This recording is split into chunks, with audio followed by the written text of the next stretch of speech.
Hey guys, how's it going? So this morning we had a look at Fading Dusk. We got to see both Tiberius and Scotty talking through a whole bunch of games from Jack Derb and Lilac, so thanks very much to all of them. Some very nice games, different levels. We got to see some variation between different tech levels and their effectiveness against each other, so that was awesome. And what we're going to go into now is I'm going to hop into a voice lobby with them, but myself and Tiberius are going to do some co-op against the AI, so you can kind of see how that feels, if that's your thing. And then after that, we're going to, I guess, do some more generic multiplayer matches, some PvP, so we'll get some free-for-all, we'll get some team games, we'll see, depending on who's around, and we'll try and just show off the game for what it is. So I'm going to go over to the game here. I'm going to just briefly mute my audio before I join this call to make sure that they're in the know that I'm on my way, so just 2 seconds.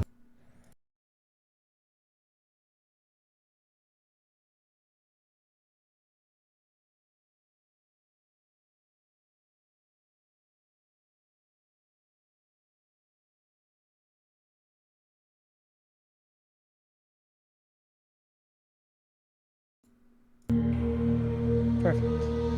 So yeah, the plan is I'm going to hop into a game with Tiberius. I'm going to try out some co-op. We have a few people on the call here, so you got Scotty, you're still here, yeah? Yeah, I'm still here. Awesome. I see Flame, you're hanging around too. Which one? Me? Yeah, that's true. There's 2 of you in here now at this point. We got Flame, we have Flame Wheel as well. You're here too, right? Hello there. Yeah, awesome. And also Tiberius, you're here. Yes. Awesome. So I think the plan is, as I was saying, we're going to just do some casual co-op, you and me against the AI, and talk a little bit about the game. And if people have questions or anything like that, they can feel free to ask during the session. Yeah, absolutely. Awesome. All right, let's start. Yeah, let's get into it. This will be fun. Is it going to get streamed on Discord for the low latency view, or are we going to have to just deal with Twitch? I didn't think about that. I can mirror it. Just give me a sec. Or maybe Tiberius can stream from his Danku. If you're streaming to Twitch, maybe Tiberius can just stream to Discord for the rest of us. Yeah, that might be a nice. Could have said that before we thought it. Oh. No worries. We'll get something set up for you guys. Plus, Din Dins is definitely going to be coming around soon for people. There. Cool. There we go. That should be a good view of my screen.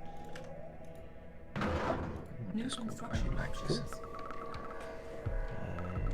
Let me just check one more thing here, and then I'll go back to the game client and stop alt-tabbing out.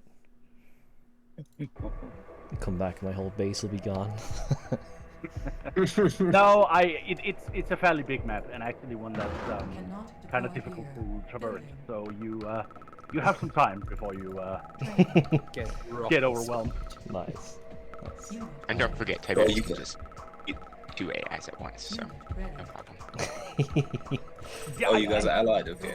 Yeah, we're just playing co-op. Yeah, we'll just show it off a little bit from like the player HUD perspective. I don't think people have had a chance to see that yet. Yeah. Speaking of player hub,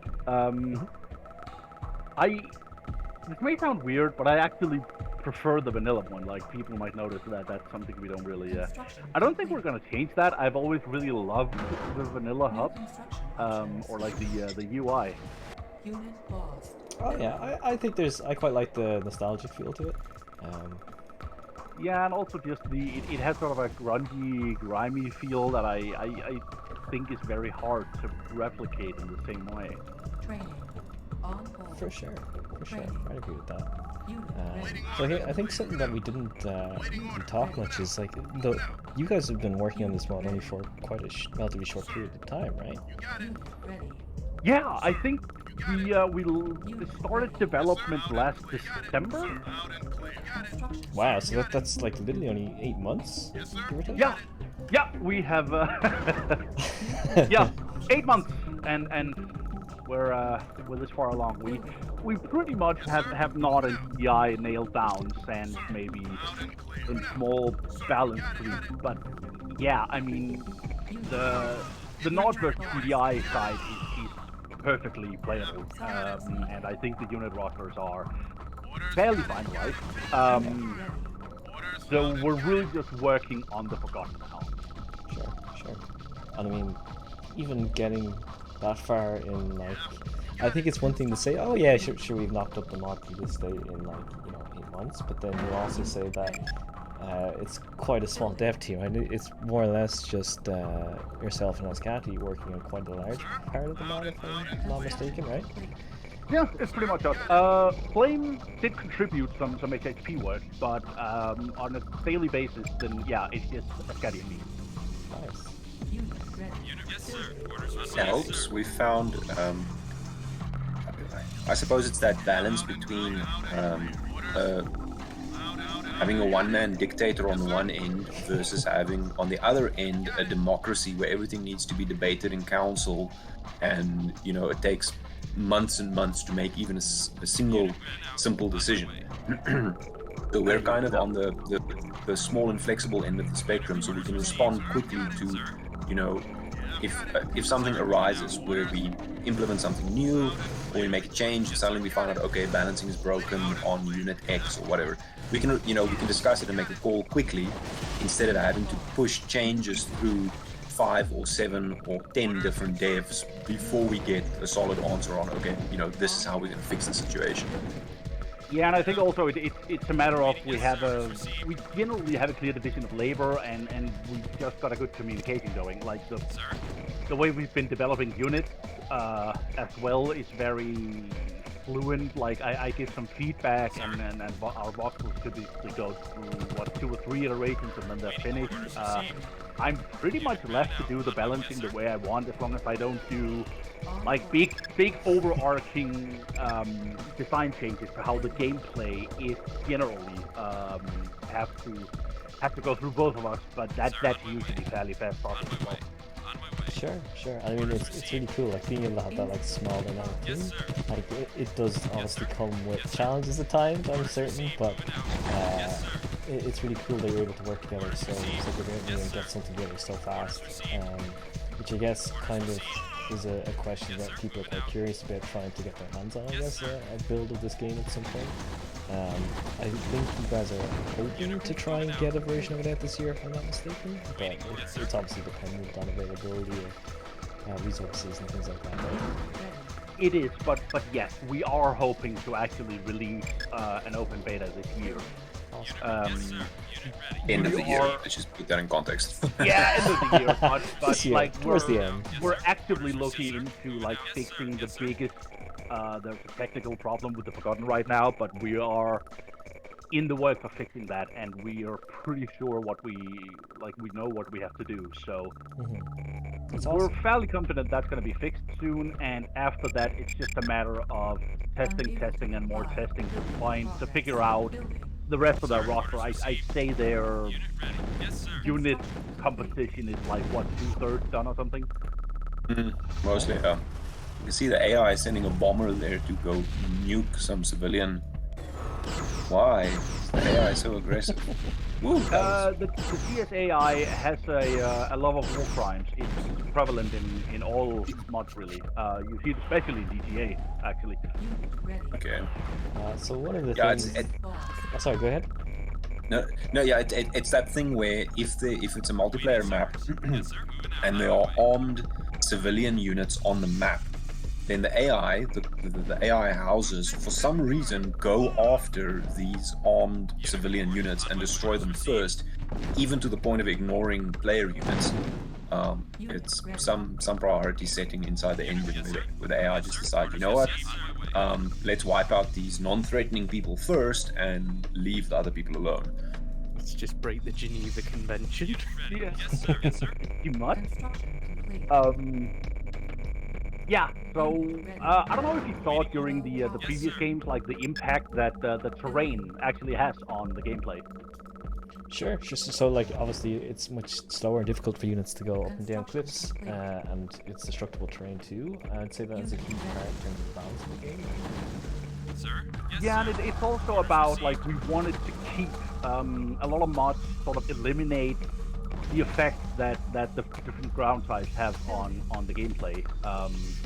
And we wanted to actually keep that because we felt that was a very core part of Tiberian Sun, actually, this feeling that Earth is getting more and more ravaged, and in that, it's becoming more and more like the terrain is becoming more and more hostile. Which is, for example, why you have TDI switching over to walkers that can traverse the terrain and not getting around it in other ways, like digging and flying and all sorts of shenanigans. So, yeah, we really wanted that to have an impact, and we are mapping around that. And I found that can actually be a blessing when mapping. Like, if you want a specific area to be open, so there's room for a big battle, but you don't want it to just be completely not dominated. You can put some rough ground types down and sort of slow things down a little bit, or if you have a very contested area or something. So we're trying to integrate that into gameplay, and one of the biggest things in lieu of that is that we are also trying to have a focus on spicing up urban combat and put a lot of focus on that. Sure. Both with our, all the capturable assets that you've seen in the game so far, but also in terms of making the urban environment different to fight in. And we're looking at different options to, like, for example, have a way of simulating garrisoning, of course the pavement playing a role in movement, and some other stuff where, like, we're actually working on a possible cover system for infantry, and yeah, all sorts of things. We really want urban combat to be set. It's also really interesting because this mod has the mobile satellite layer type setup where, like, you can easily move across half the map and set up the kind of forward base positioning with very little overhead.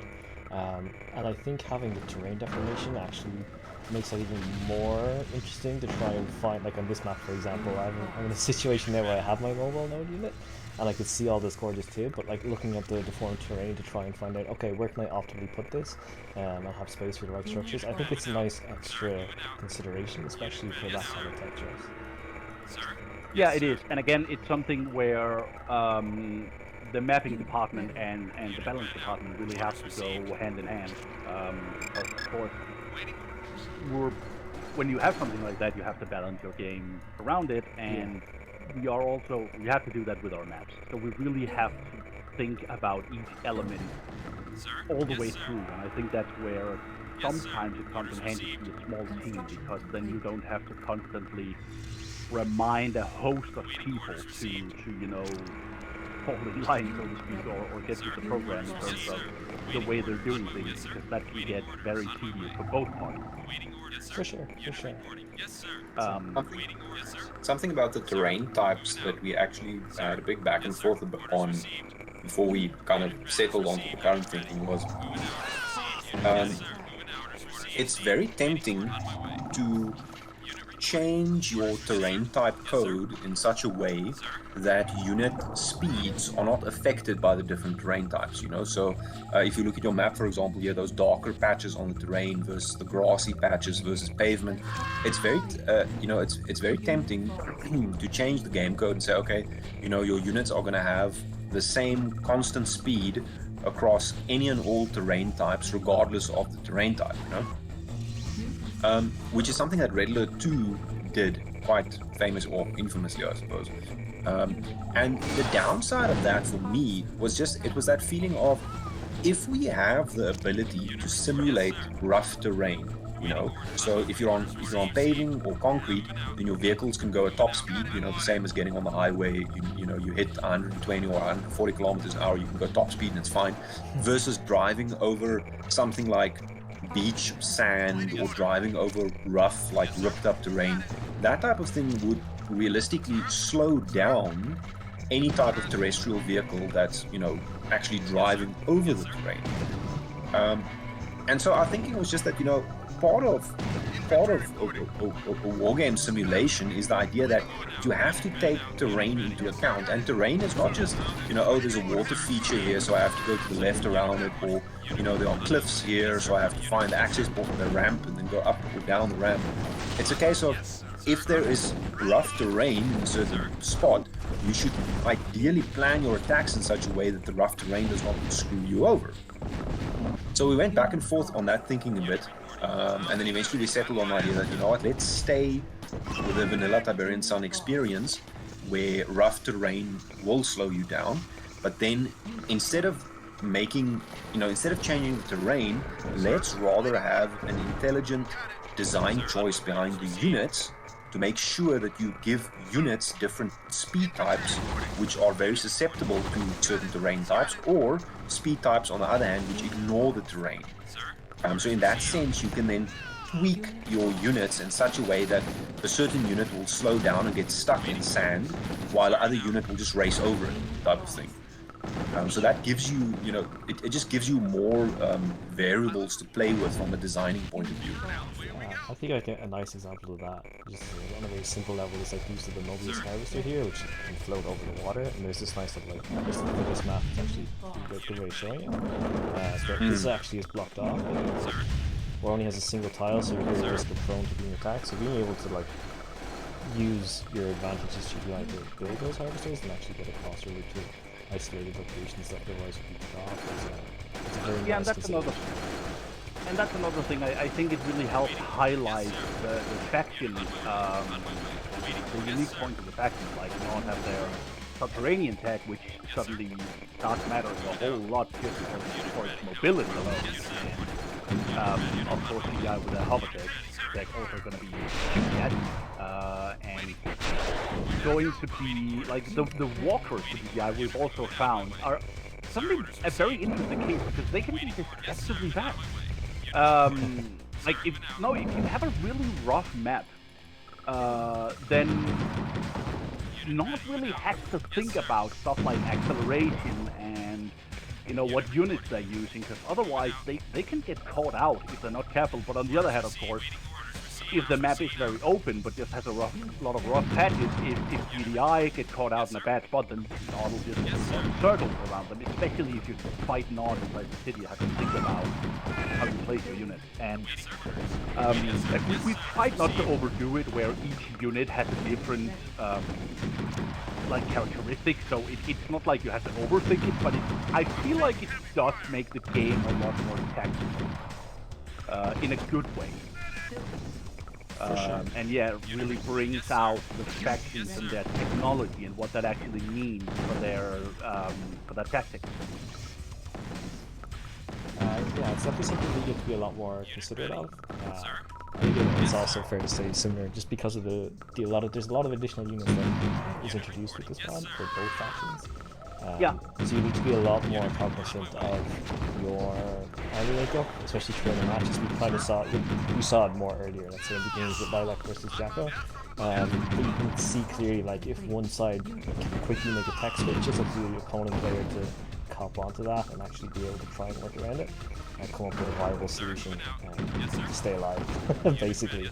And I think that's a really important thing for balance in Command & Conquer games, because I think in some of the earlier ones, and even in like non-modded takes on, you kind of lose some of that, where it tends to be these armies of just like mass titans or a disruptor drop, and like that would be it. But having all these extra considerations and this wide variety of structures available to you and like tech switches is super interesting, at least to me from a multiplayer balance perspective.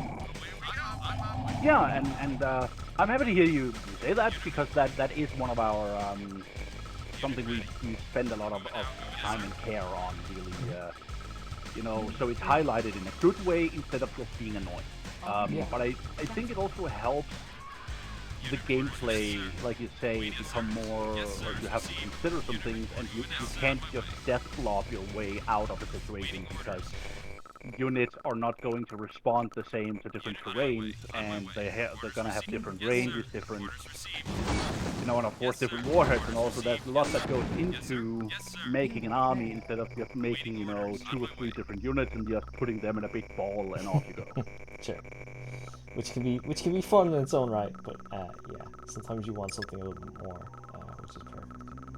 Yeah, it's it of course also depends who you're playing with or against. Like against the AI here, for example, I think you can get away with more than you could against a highly skilled human. Of course. But of course, go ahead. No, it's just of course it's also going to be up to like who's playing and how they prefer to play. But I think it gives players options, which I like. Yeah, for sure. Sure. The whole unit blob tactic is something that was very obvious just in your Red Alert 2 gameplay.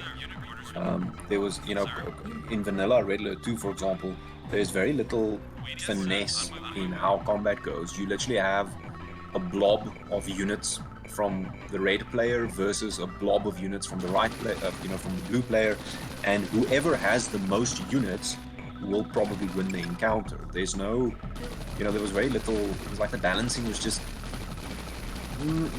I think it was balanced for the single player maps, and those were fine. But then the moment you play multiplayer, it was just blob versus blob. So we specifically want to stay away from that. We specifically also wanted to stay away from the vanilla Tiberian Sun tactic, and I use the word tactic very loosely. Of just if you're playing. The only way to win multiplayer was to play as GDI, build as many disruptors as possible, and then just pound the living snot out of whoever's on the other side, who's probably also a GDI player using exactly the same meta. So we kind of wanted to go away from that, because if you think about it, if you have a faction like this, right, you've got 20 or 30 different buildings, you've got 20 or 30 different tanks and vehicles you can build, and the only winning strategy in every single situation is to build one unit type, spam it, and win the game, then why do you even bother having 20 to 30 different vehicles in your game? What is the point? Sure. Because you can literally win just by spamming the same unit over and over and over and over again. Which also, like, even if you do like that kind of thing, over time it becomes a bit wary, and having the variety is definitely much better. Yeah, that's been our philosophy. That, like I said before, we'd also like players to have different options for tackling problems. So it also doesn't become fully just rock paper scissors, but you have to take counters in some systems. But and that can be a tough balancing, like to get that. Like that purple middle ground. That's what's taken me 6 months, basically. Yeah. And I mean, I still won't claim it to be perfect. I don't know if there even is such a thing, but I do think we've come a very long way in achieving something that is varied and fun. Definitely. I mean, I haven't had with the anniversary stuff on, haven't had a lot of opportunity to play it. Everything I have played, it's been absolutely enjoyable, let's say, to get my ass kicked. But it's been a lot of fun. Excited to see. I'm curious in terms of like the current ongoing output. Are you guys like starting to look towards developing a campaign? Because I know you were suggesting it seemed to be very like multiplayer balance focused at the moment. But have you guys started work on the campaign? Are you like planning to try and get a kind of completed campaign out for the launch of the game, or are you thinking of different missions and then see how it goes? Like, what's kind of like the rough idea you guys have? So that would be the latter. We're basically sort of a direct continuation of Firestorm. Our story is set 1 year after, and basically just plays off of like where things were left off. Although with one key difference being that a big part of our story is that the whole deciphering of the Tacitus by GDI turned out to be not as simple as they would have liked. So things are a lot more glim than they would be in Westwood people, for example. Hence the name Fading Dusk, because we wanted to feel like Earth is basically on its last legs and the sun is setting on humanity. Sure. Not too far off the current state of the world. But yeah. Yeah. So yeah, unless of course a solution is found, but it's yeah, we wanted to have this almost a bit of post-apocalyptic feeling because that's what really attracted us about Tiberian Sun, and what we wanted to preserve was the atmosphere. I think I speak for a lot of people. I would wager when I say that is what Tiberian Sun did well most of all. Yeah. So preserving that was an absolute key for us, and it's also why our game might look a little more vanilla than some mods, is that we really wanted to preserve the feel and style and expand on that without going off on a tangent. So yeah, but getting back to the campaign question, so the plan right now is that once we're happy with our first 3 factions, I will begin development of a series of sort of standalone missions. So think of this as like if Tiberian Sun had an expansion pack like Aftermath or Covert Ops for the first couple of games. Like you know, a bunch of new units and a bunch of standalone new missions. So we really wanted to feel like the aftermath of Tiberian, both story-wise and like gameplay-wise. For sure.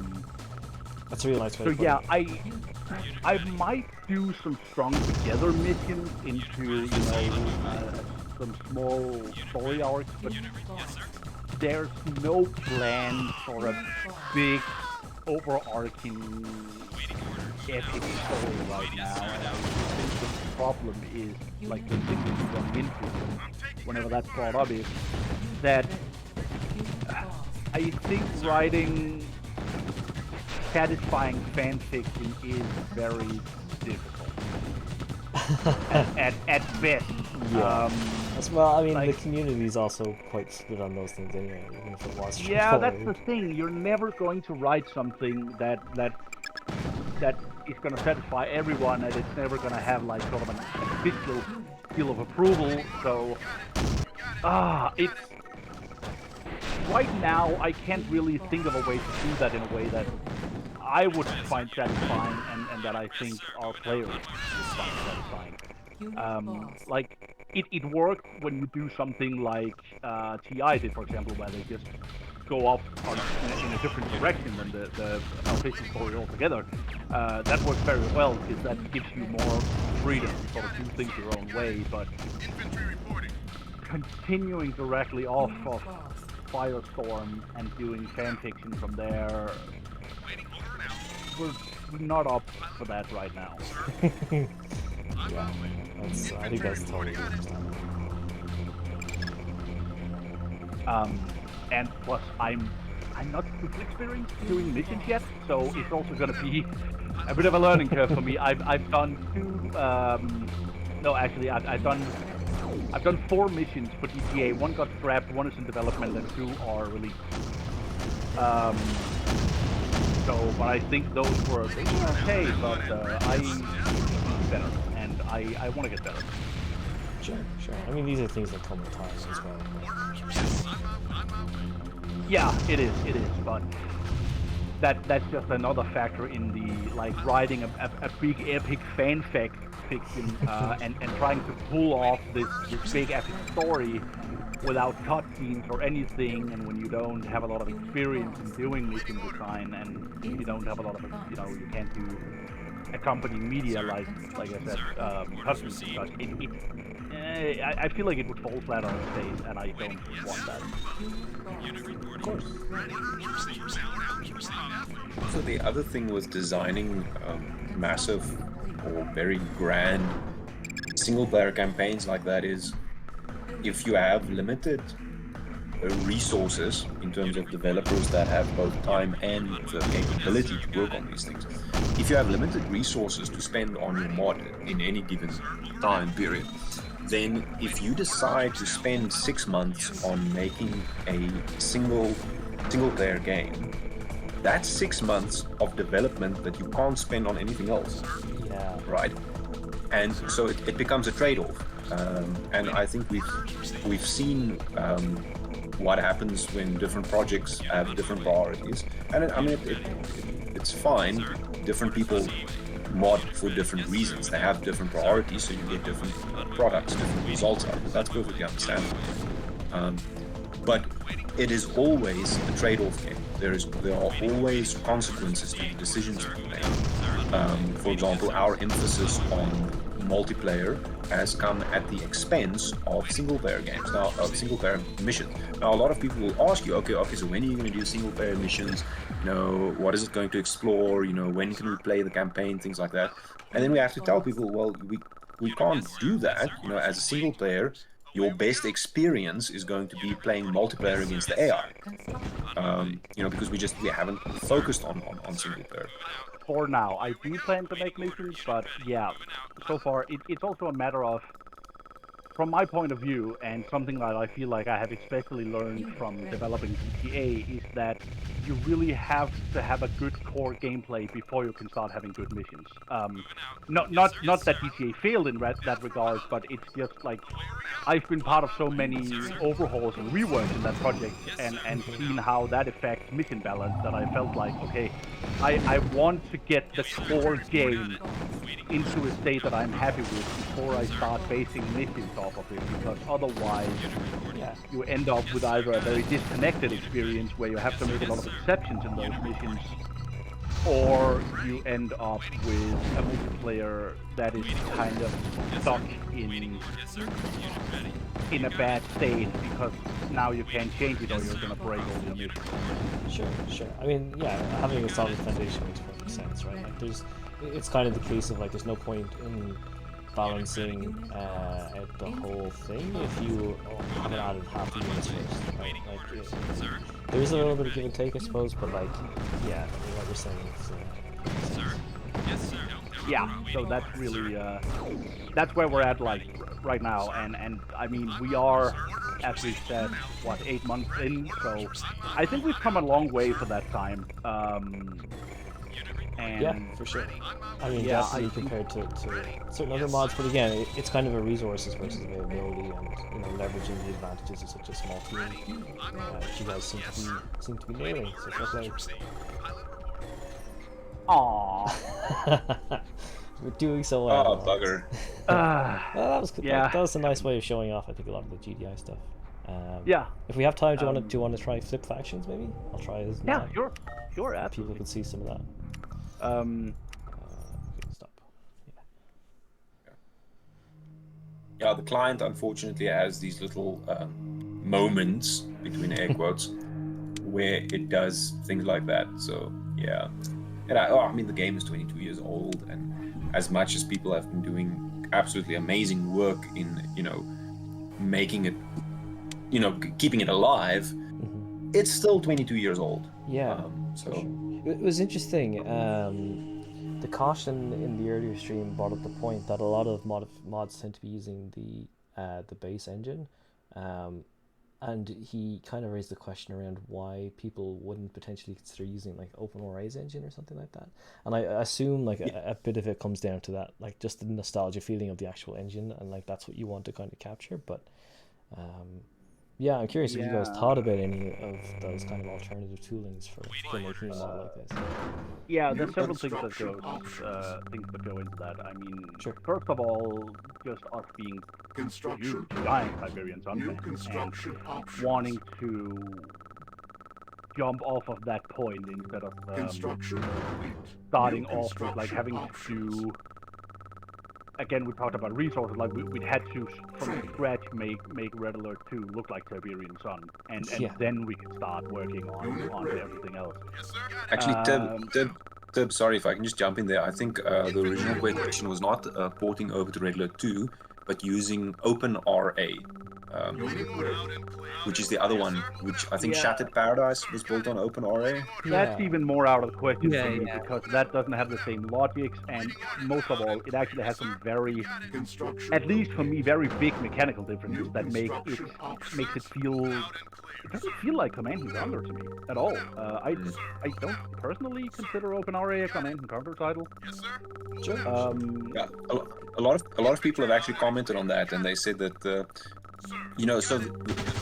OpenRA as an engine choice has pros and cons, as with any engine choice. So the main downsides of using OpenRA is the fact that, first of all, it's not the Tiberian Sun engine. You get a gameplay experience that is not so much Tiberian Sun as it is a Tiberian Sun emulator. in essence. It tries very hard to look and feel like Tiberian Sun, but it's not.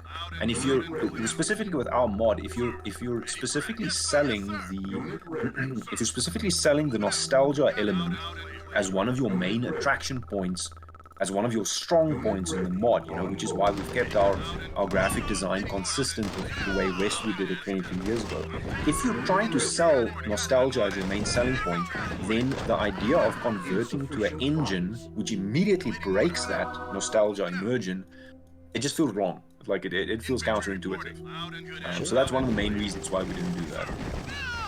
Yeah, like I wouldn't say that nostalgia is all there is to it, but it is a big factor. But it also there are some mechanical things about the way things are in OpenRA that I just don't like, and I don't like working with that engine. There's some different stuff to it, and yeah, same with porting to RA2. There's some stuff about that engine I don't like, and also that one isn't freeware, so we wouldn't be able to release standalone, and yeah, it's just a whole... This was what we had experience working with, and what we liked in the first place, also as players. So this just made sense to us. Sure, that's all totally fine. It's just interesting because, again, it's not something you tend to think about. It's just a little product of things. I mean, it is a valid question, because Absolutely. you do have to There's make that decision to all of it too. Like you're kind of sacrificing like some of the technical stuff that you have, because you've been working with some of these tools for a long time as well. So you know how to do these things. And trying to change it, and not just change it, but if you change the engine, you have to figure out how to do that hack that you got to work in the original engine to work in the new one. And it's like all these various complicated things. I think it might have also not helped the fact that I might have jaded Tiberius's opinion on that as well, because I used to actually do a little bit of modding on OpenRA, and I got to a point where I just burnt out from it. It was like, this is shit. But then it got to a point where I was like, I just kept playing, like, I think it was TR mainly that I was doing it with, and every complaint that I had at that moment in time, and even Tib would vouch for this, it was literally, why isn't this like TR? Or like, why isn't it like OpenRA? Like, why? Like, OpenRA is infinitely better. Yeah, but I mean, coming out of. Yeah, OpenRA also has the benefit of hindsight. The people who put OpenRA together did an amazing job, partially because they could learn from the experience of the people who have come before them, the experience that came out of, building and releasing Tiberian Sun, building and releasing Red Alert 2, and then listening to the community feedback. So, they had that advantage, whereas if you now step back in time to the Tiberian Sun engine, you don't have now the advantage of everything that we've learned over the past 20 years in an engine that is still stuck in 1999, 1998, whatever the case may be. So yeah, I suppose the engine choice for us was just one of those things that we just, it's either you do Tiberian Sun or you don't do it at all, because that was pretty much our thinking. Sure. This is totally that. Ooh, I see you've got your expansion mode there. Dude, I think coming down here is the best choice. Yeah, that would be a good this spot.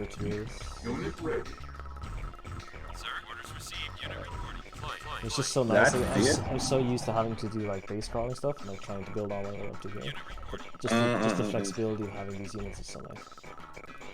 It's an interesting choice as well, putting it on the repair bay tech.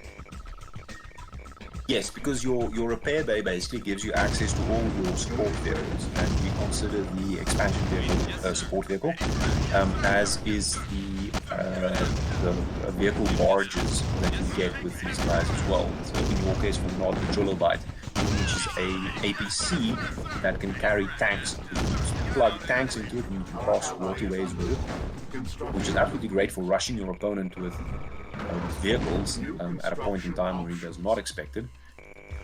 Except if you catch that barge when it is unprotected, it dies quickly. We actually had a 2v2 game on this map recently where someone took the Leviathan bars, the DBI version, and carried what was it, 3 to 5 mammoths across the water 5. at the bottom and went around and then got into someone's face and just wrecked the place. Because the opponent didn't expect it. That was beautiful. Yeah, good memories for that. Yeah, you did well there, Fefe. You had some swimming mammoth tanks. Walkers. Have you thought about, since that incident, I guess, have you thought about potentially nerfing it so that you can carry those higher tier units in it? We can't really... You could, because of limitations. Yeah, but also I wouldn't want to, to be honest. I'd It's rather kind of balance. fun, Yeah, no, I would actually rather balance the barges around that possibility. So, for example, the Nord one has a bit more carry capacity than the DI one, because Nord is reliant on that even numbers. Also, like, you need to have in mind that those 5 mammoth tanks took me like, what, 8 minutes to build? Yeah, and would have cost you over $10,000. So, I mean, if that had gotten blown down in the water, that would have been devastating. That's a big knock right there. Yeah. So, like, nothing is without risk. Yeah. So yeah, he just happened to get away with it that day.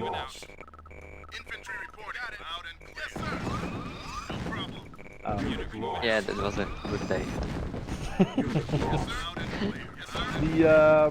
The Sonic Dragoons that you're seeing here was also actually an interesting process, I think, because that was also a solution to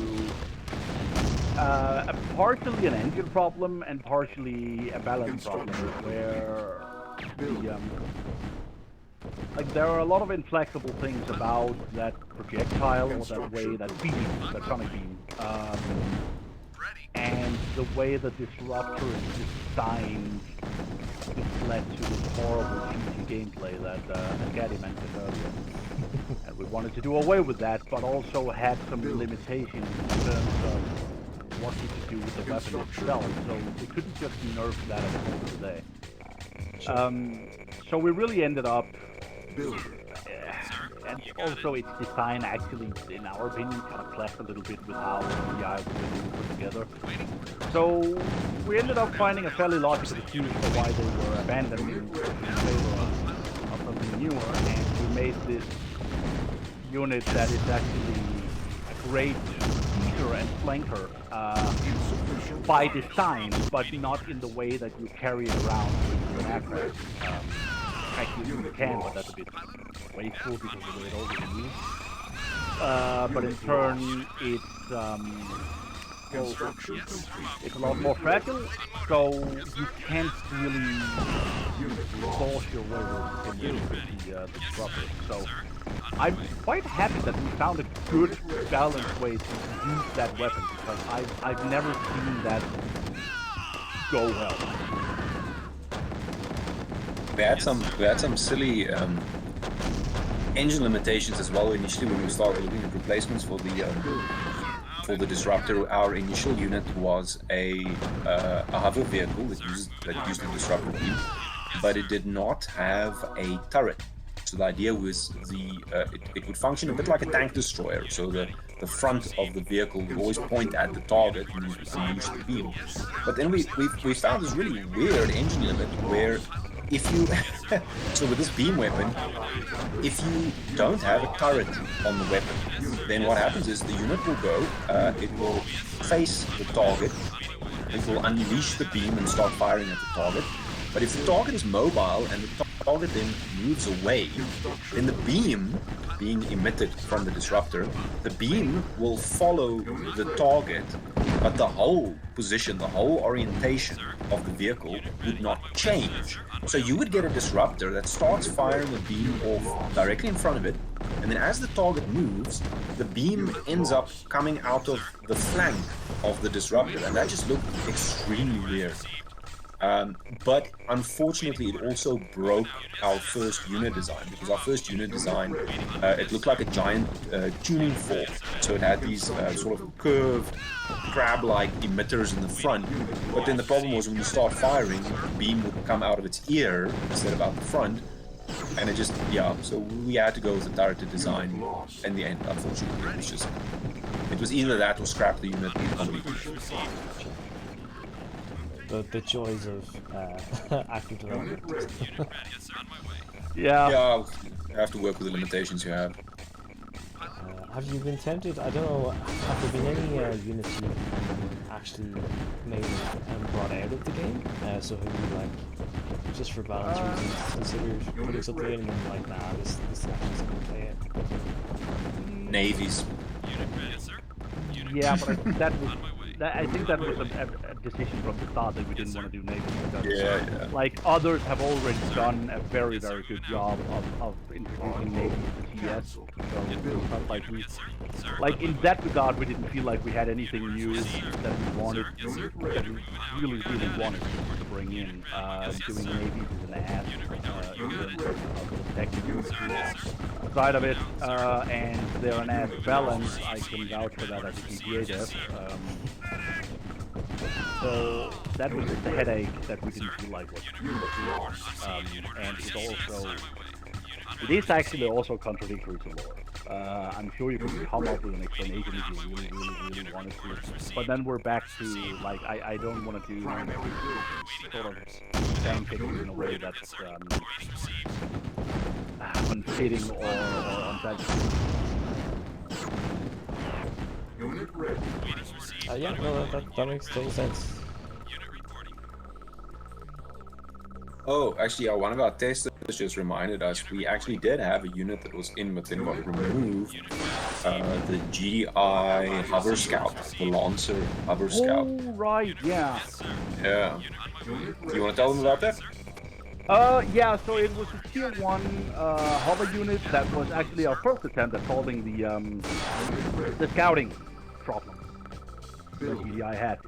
So it's meant to mainly be a scout, but also be for intercepting recon units. So they had a response to not speed, but what actually happened was it ended up negating not speed to the point that it took away from Not's identity and really just shut down their core playstyle in a way that just really didn't fit.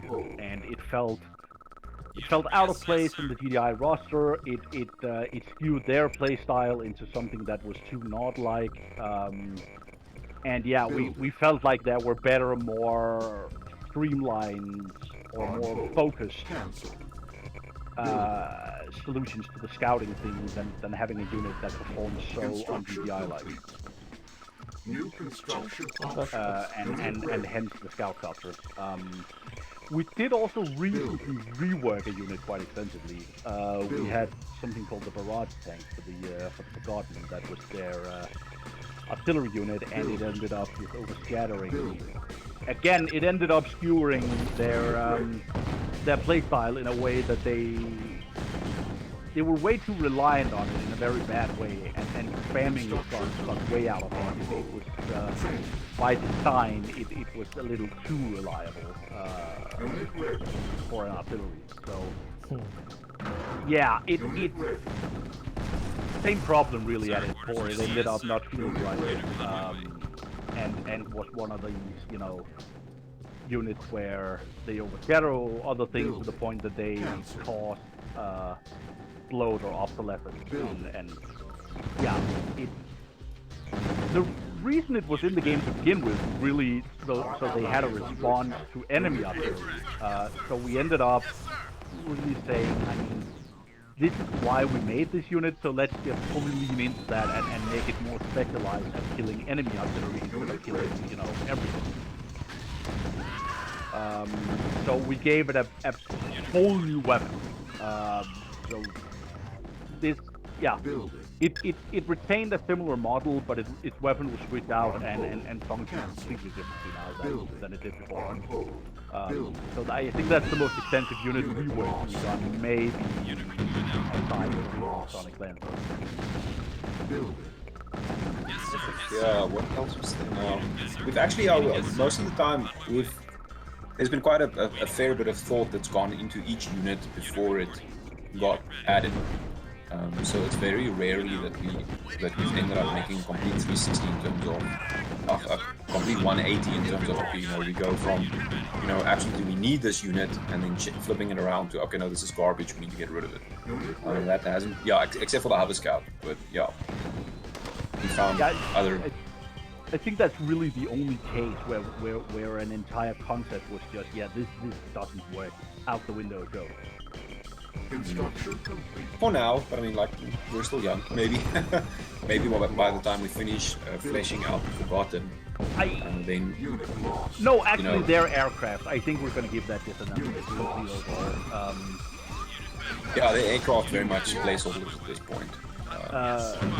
But I think generally with the Forgotten, we're going to run into more challenges in terms of design.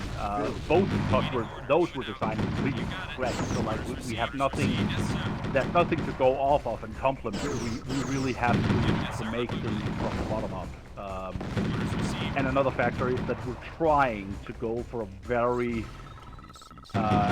experimental and sort of hopefully very unique playstyle for them that really makes them feel different than the other factions. But in doing so, we are having to experiment a lot. So I think with them, we're generally going to run into more as we try stuff out. But I think, as I said during the PR Q&A as well, if you never experiment, you also never sort of fall on good ideas. Absolutely. Another interesting question I guess I would have is obviously as you mentioned earlier, the MCBs have been buffed a lot health-wise to try and make them more viable for balance reasons. Did you guys go through a process of playtesting or trying to figure out, okay, how much should we do it, or is it kind of let's just double it and it'll be fine? No, we have both in terms of what armor to give them, how much health to give them. Same thing with the harvesters. Really, also went through a lot of testing and fiddling and fidgeting with their stats to get it just the way we wanted it. Guys, excuse me for 2 seconds. I'm just gonna step out for a moment. Yep. But yeah, because again, I didn't want a harvester to be, just made of paper. I've always found. How do you find balancing things like the GI getting a Mobius harvester where it's not to get the Stealth harvester? How do you find balancing yin yang kind of stuff where it's not like the harvester is a good example. It's not a hard counter, so to speak, or like a hard ability. Yeah, that's another one that's actually been difficult because it gets so match specific sometimes. But again, we also try to map in a way that both will make sense to use because they are kind of key to that faction, and the Forgotten will have their own quote-unquote advanced harvester as well. Yeah, I think we're planning that with pretty much all the factions actually. We just think it's a neat idea to have some choice in how you want to, because harvesting is a really core part of the game. I think that's even an understatement. So having some tactical choice in how you do that, I feel really brings something. It really brings an extra dimension to the gameplay sometimes. For sure. The Mobius, especially with how you want to use that, can be a lot of fun, but also the Stealth Harvester and trying to sneak around with that and maybe grab resources from right under the enemy's nose could be a lot of fun. I do like the ability so you can set up your own level for basic expansion and then use your own stealth generator to just keep it as like a nice little cloaked harvesting unit across the map. It's a very nice, it's a very, even I'm sure in a competitive play you'd spot it and be like, hey, there's Tig missing here, but it's just nice from a gameplay perspective to see that kind of stuff. It fits the style of that very well. Yeah, and that's another thing. I feel like it really enhances the feel of the faction, and again gives a unique aspect identity-wise to the way they go about the task of harvesting, which is again, to say the least, core to the gameplay. So yeah, it felt good to bring some faction tag into that. I see you've got your little stealth mining colony up there around the node. Cool. Yeah. So that's typically how you would then get yourself a mostly hidden, mostly unnoticed little setup on the map. And the only way that someone's going to find that is either if they drive through it and accidentally reveal something, you know, or if someone's, you know, watching that patch of Tiberium and seeing it shrink, you know, purely by chance. But that's again why the scout drones stay relevant, because if you send those on a tour around the map sometimes, you can end up discovering stuff like this. Because then if you had to randomly prod it for something that doesn't have it. Yeah. But the scout drone shift definitely changed the gameplay quite significantly. Yeah, but I feel like they're a good counter to self-harvester, because otherwise it could get a little out of hand on grabbing some valuable resource, but a little too safe.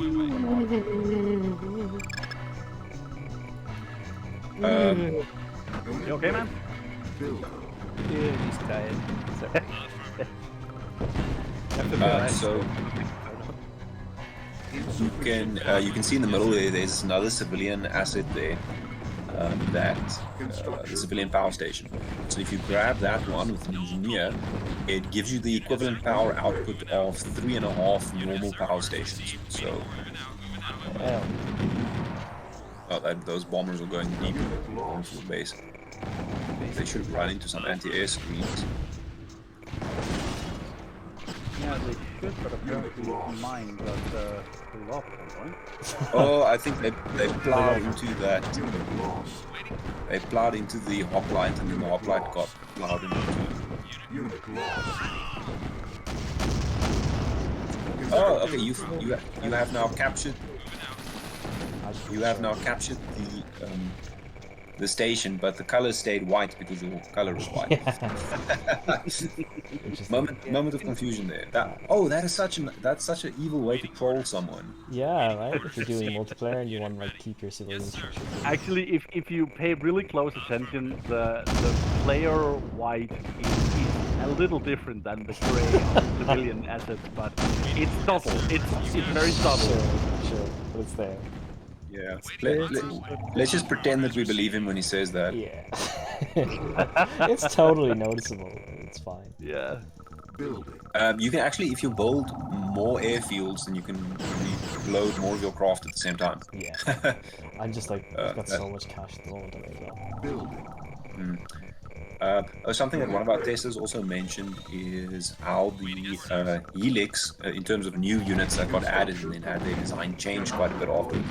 The Nod Helix jet was initially very high up on the tech tree. I think it was tier 3, so you needed to build a tech center first before you could unlock them. And then we ended up changing that quite a bit to take Nod's air units, and instead of concentrating them at tier 3, because Nod currently has 4 air units. It has the 2 vanilla units, which is the RP, machine gun helicopter, and then the Banshee, which is sort of plasma general purpose damage, and then it has the 2 new units, the Helix jet and the Vortex bomber. The Vortex bomber is that flying wedge that just lights everything on fire.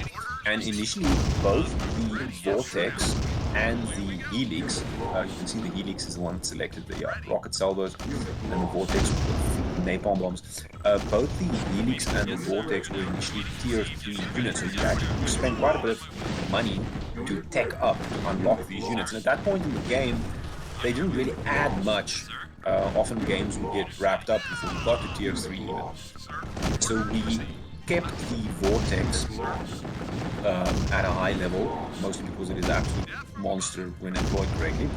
And then we brought the Helix a bit down and said, okay, once you have your Nod airpad up, your vanilla airpad, I think you need a radar as well, and then you can, so with the helipad plus a radar, then you can start cranking out Helixes, and at that point, GDI's mechanized advantage can take quite a knock because the Helix can just hit a Titan, go and reload, hit a Titan, go and reload. The third time you hit the Titan dies. So if you have a little squadron of 3 Helixes working together, one strike from that squadron of 3 will kill 1 Titan. And then they go back to reload. A couple of seconds later, they're ready. They can kill another Titan. So yeah, they changed gameplay a lot as well. Yeah, I think we saw that in the earlier matches, that the value of that air harassment. Especially the incredible speed. And that's where missile anti-aircraft defenses really, big explosion there. Where the missile anti-aircraft defenses really struggled because the surface-to-air missiles were often too slow to catch the Helix before it did damage. So the Helix would come in, deliver full damage, and then by the time it was heading back to base, only at that time would the surface-to-air missiles catch up with it. Obviously, not so great being in the receiving end of that, which is then also where a lot of the low-level anti-aircraft units like the North Scorpion AA and the GDI Hoplite Mech came in, because they, instead of firing the missile and then hoping that the missile hits, they do instant damage with their flak guns. But so if you have, typically less damage. yes, less damage and at much shorter ranges. But if you have enough of them massed, they will, deter at least 1, 2, maybe 3 aircraft in that first pass. I think we've stumbled onto a hornet's nest there. The AI still struggles somehow to match up the number of air units with the number of air pads that it needs. So to build, for example, 3 or 4 air pads and then 20 aircraft, and then they all just sit around like that. Yeah, So, but again, that's a thing and not so much an everything. that's more of the way the AI thinks and behaves. I'm sure if you spend a lot of time and energy to unpack the AI logic, you could probably crack it in some way. But for us, Even Bramble the AI hasn't managed that. Okay, so I cannot imagine. Oh, okay. Yeah, then it's not gonna happen. Yeah, I cannot imagine who could do that. I really couldn't. Fair. They're going. Sure, he'll figure it out. Yeah. Unit lost. Sam side should take Unit care. lost. Unit lost. I can see Tiberius has built all the Titans, and he's not going to use them. Although I see your javelins have attracted some attention there because they're smoking. Yeah, they sadly did. They got flanked, but Unit lost. time to call in the big guns. Building. So I have some joggers walking towards it. One thing to note is also that if its vanilla unit has received some extensive development, we typically also give it a visual overhaul. So for example, if you look at our buggy, aside from the movable turret, which is kind of a big tool for its gameplay in itself, we've also given it this very big-wheeled, bit more hefty design, because we wanted both a bit more health, but also it has the unique feature of having a movement type that is actually not slowed down by most terrain. So the buggy is really all-terrain, and that is a big feature of it. That felt very fitting, and it was a good way to ensure that Marsh would also always have some degree of speed to play on, even on a rough map. So it's a lot weaker than the Wolverine, because again, GDI are all about that raw power. But yeah, the buggy can really run circles around you, and if you don't strategically plan around that, then yeah, you can get some nasty surprises. Unit ready. Remember you keep mentioning about the fact that every time Lilac uses the buggies, it's pretty much NASCAR time. Yeah, no, they just keep going. It's like you see those buggies, and it's just they don't stop. Yeah, it's Lilac has really become fond of those. It's like your biggest regrets. Yeah, no, he is annoyingly good at utilizing those. He really we is. also hope from a design perspective that we don't want to create the vanilla TS multiplayer experience where there is only one way to win, and if you follow that strategy, then you will always win. And in vanilla TS, that strategy was just to hold disruptors and rush with disruptors. So we specifically want to create a multiplayer experience where the different strategies will have a, you know, there needs to be more than one way to win. So different strategies must all have a fair chance of winning.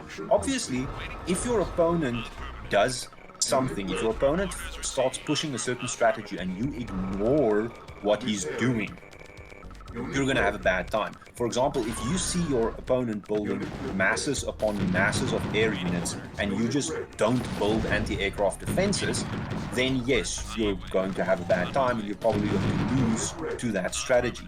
But on the other hand, if your opponent builds masses of aircraft, then you build masses of anti-aircraft, and then that strategy is nullified. Now you have to shift gears and pick a different way of trying to, you know, get through to that, you know, to win the battle in that regard. So we definitely want to keep it mobile, you know, keep the thinking mobile, keep the strategies evolving. Because otherwise, if you end up back at the vanilla Tiberian Sun experience where it's always disruptors, it's always carry-alls, and 2 minutes later it's GG, then, you know, why are you even making the mod? What's the point? You've spent all this time and effort to effectively recreate vanilla TS this multiplayer experience. So yeah, we're very serious about avoiding that. Yeah, and it also makes for some fun ways you can actually mess with your opponent and make them overcommit to counter something. Like you can make it seem as if you're going hard into air, and then they overcommit to doing a bunch of anti-air, and then you actually quickly shift gears towards something completely different. Then you can really mess with your opponent, especially if you troll him a lot with stealth and then immediately shift gears. And maybe even make yourself squadron come off bigger at this. You can really trip him up, which makes for some fun mind games in PvP sometimes. And obviously, the more you play this particular mod, Fading Dusk, the more you play it, the more familiar you become with the different units and their different capabilities, and then the more creative you can become both with offensive strategies and with defensive counters. I think obviously the first time you come into the mod, you're going to have a lot of questions about, you know, why does this unit behave in a certain way? Why does it not behave in a certain way? But as you gain familiarity, it will become more clear. I see you've built the Trilobite there. That chunky guy there with the rotating wheels at the bottom. Can allies use it or not? Probably not, right? The allies do not have the Trilobite. They have the Leviathan barge, which is basically a giant pusher craft. An ally can put his units into your... Yeah. That's fun. I know what's gonna happen. I know what's gonna happen now. Time. Just sort out. You can see the AI, even though both of the human players are right on the AI's doorstep, the AI is pushing back quite aggressively. It's not a walkover. Yeah, sure. I mean, obviously, I'm kind of more just trying to show off some of the stuff in this action here. But, no, but I mean,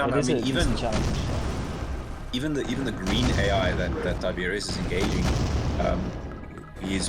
that Titan swarm that he had previously has been taken care of. So it's like, you know, the AI is not quite the pushover that it used to be.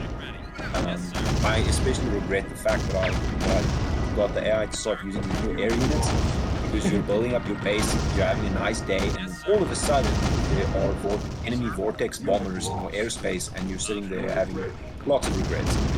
Yeah, those and now vortexes at the moment are special. But it's nice because otherwise, if you're playing the mod on your own, that means you're playing against the AI. It's kind of a bit disappointing to have a mod that adds a lot of new functionality in units and functions, but then the AI, when you play against the AI, doesn't use it. and it's like, you know, what's the point? Yeah. Might as well play vanilla. Have you ever considered doing like different kinds of AI sort of a thing? So you could choose, you know, like turtle versus turtle AI versus aggressive AI. I don't think that's within the capabilities of the enemy. Sure. Yeah, I'm not sure about that. Otherwise, I'm pretty sure TGA would have it by now. Because, That's a good point. no, just Ramp has pretty much the biggest authority I know on the TS AI, so Yeah. I think when it comes to AI specifically, if DTA doesn't have it, it doesn't really exist. I mean, DTA does have a turtle.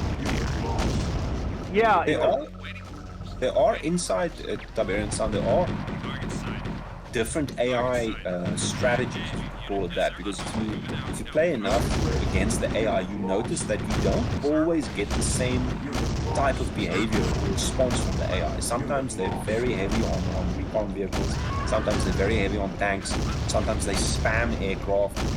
So there's clearly some logic inside the engine that makes the AI prefer certain methods or attack strategies over others. I'm just not sure how you would be able to call those on demand. Like when you're setting up your skirmish lobby, I'm not sure how that would, you know, if that would be viable in some way. I think, as Quinn pointed out, it can be very to some extent, but that's something we haven't looked that much into yet. It's mainly focused on getting the main AI up to a point we're happy with. Because that alone has taken some work, of course. But yeah, if we figure out ways to enhance the AI, then of course we absolutely will, because as we said, we're very focused on the that includes co-op, skirmish, that sort of thing. Unit lost. This particular. Go ahead. Sorry, go for it. Lost. No, I was going to say, one unit we haven't really talked about is the comedian spy that Nod have. That's something that's very... I don't really see the usage of spies in that kind of unit in Tibsun or Tibsun mods at all. Unit lost. I don't know if you guys might want to give a little overview of what the capabilities of that unit are. Yeah, so it's a spy. Like somewhat what you'd expect from a spy in a Command and Conquer game. For example, if you can get him into the enemy radar, you actually get their vision. If you get him into a proximity killing, you can see what they're building. He doesn't have all the capabilities of a regular spy, so you can't shut down the enemy power, and there's no stolen tech. Unit ready. So it's a spy light, if you will. But functions very well and does add an element to gameplay of, yeah, I mean, not being able to spy just feels right, you know, and Yeah. the vision thing especially can obviously be very valuable in a match against a human opponent. Yeah. So what the spy effectively does is, when you infiltrate an enemy radar station, is it gives you a immediate and constant view of all of the AI's units. So for example, this green AI unit here, if you manage to infiltrate their radar, you will see everything that the green AI sees. So as the green AI units then move around the map and uncover map fog for themselves, you, as the player who controls the spy, you will then get to see all of that as well. Obviously, you know, from a how can I say, from a sneak attack and from a perception point of view, that's a massive advantage to have, because you can now literally see everything that your opponent sees. However, the moment that infected radar station is destroyed or sold, you lose that ability. So if your opponent knows, trying to run circles there around the transport. So if your opponent knows that his radar has been infected, he can very easily just sell it, build a new one, and then you immediately lose that ability. Ah, cool. So there is kind of a... Listen, if I can give you a piece of advice with that subterranean APC, maybe have it surface a bit more outside the base to the north. Yeah. Deploy the spy and then just walk the spy in. Otherwise, because if you surface right there, they're going to see it, and that spy is very squishy. Sure.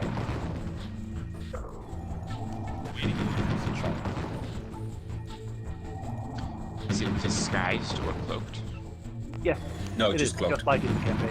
Cloaked. Yeah, cloaked. Cloaked, yeah. I have. Oh, right. I've met the Canadian spy. Yeah, I forgot you were a heretic. Sorry. Oh, you can now you can see how the fog disappeared there. Yeah. You can now see everything that your opponent sees for as long as that radar station is live. And even if they do sell it, like that, just that initial burst of knowledge is really useful because now you have their entire base scouted. And you know Yeah. what kind of forces they have. Just a glimpse of that alone can really be a big help. So in more And it doesn't competitive, go away when they sell it. yeah, in more competitive games, would players be like bothered walling off their radar then, as well as their conyard and stuff? This is also a big incentive to have stealth detecting units Sure. like your sensor arrays out, even when you are playing as Nod, because the GDI player is expecting Nod stealth, so he will build stealth detectors. The Nod player, on the other hand, is not, going to be expecting stealth unless he's playing as Nod as well. So either way, you just get that incentive to, make sure that your base security is at least, it has some basic detection going. But yeah, it does also incentivize using walls a bit without, making the very stealth-friendly, and that's something I quite like. Walls aren't pointless, but wall spam also isn't a thing. Oh, that's cool. It's something that tends to, be overlooked, like trying to incentivize players to use those kind of structures, the more base defensive campaign style game. Yeah. So it's a nice side effect of that. It is, yeah. It gives a nice middle ground, I think. Silence. Primary building set. Unit lost. Unit ready. I think the big Titans. Unit ready. Yeah, I think. Yeah, I don't know. Is there anything else on this particular mission you'd like to show off, Tiberius, or are you good? Well, have you built all of not late game units? Because I don't think we really saw those in the previous match. So I got to build some of the hand scarabs. They were cool. The vortex bombers. I had a trilobite barge too. Over repair unit. The trikes, of course, were pretty fun. Devil's Tongue. I think we've tried most of them. Ravager tank, of course, speeding along the roadways is pretty cool. Yeah. How do you like using the trikes? I think they're interesting. I think paired with the likes of the basic kind of, what is it called? The attack buggies would be good. Because the attack buggies make up for like the short distance, while they can just go to town and they can kind of keep up each other. I think the trike's a little bit faster than the buggy. But no, the buggy is faster. the buggy's faster. Okay, that's even better. Yeah, it is. Makes it easier to. Yeah, easier to run. I think it's interesting. I like the idea of units where you have to, like, you can't attack things directly in front of you, so you have to be careful with them, to use them effectively and make sure that they are defending the place. It's definitely a nice concept. But as a unit design concept, it's really cool. It reminds me kind of what they're doing in terms of their little trike setup. Yeah, it's funny. I pitched the trike and then I hadn't I heard about the new trikes after that. It's pretty funny considering like the origins of Westwood and what had it back then. Yeah, that's That's cool. yeah. Well, what I really like about the trike is the fact that you can actually transition its role during gameplay. Like, I've sent it off either solo, like poke at the enemy, or together with my recon squad, and then I've turned it around and used it as fire support for my tanks when I sent those in. Because it can keep up with anything, and it has such a good range that. Yeah, it can be good fire support for your tanks as well, because your tanks are so fast that the trike isn't going to be completely mismatched. So to have a unit where you can roll transition as you play feels enormously satisfying to me. Yeah, it's very annoying for GDI. I think it actually forces them as well to more than likely depend on early, well not early, but infantry and kind of having that scattered across their base in case like little snipes come in. Yeah, I think infantry generally play a bigger role here than it does in a lot of cases. You also saw some infantry play between Lilac and me where yeah, infantry versus infantry, and there was a lot of kite play and such going on, which is something I also don't see a lot in general in games. So that's also something I'm quite happy with. Yeah. No, I think But it comes. go for it. No, sorry. Yeah, it comes back to the point that I made during the previous stream. Is we don't want, even at high-tech levels, we don't want the early low-tech units to become obsolete. So the idea that your infantry become useless just because you now have tank factories, that feels kind of wrong and broken. You know, it's like you're simulating warfare, but you're telling me that infantry are suddenly useless just because you have tanks. That's not realistic at all. I mean, infantry will always have a role. They can do things that tanks can't. Mostly, you know, covering rough terrain and things like that. Rough terrain is a bit difficult to simulate super realistically in games like these. But you know, you don't want that obsolescence to kick in at higher tiers.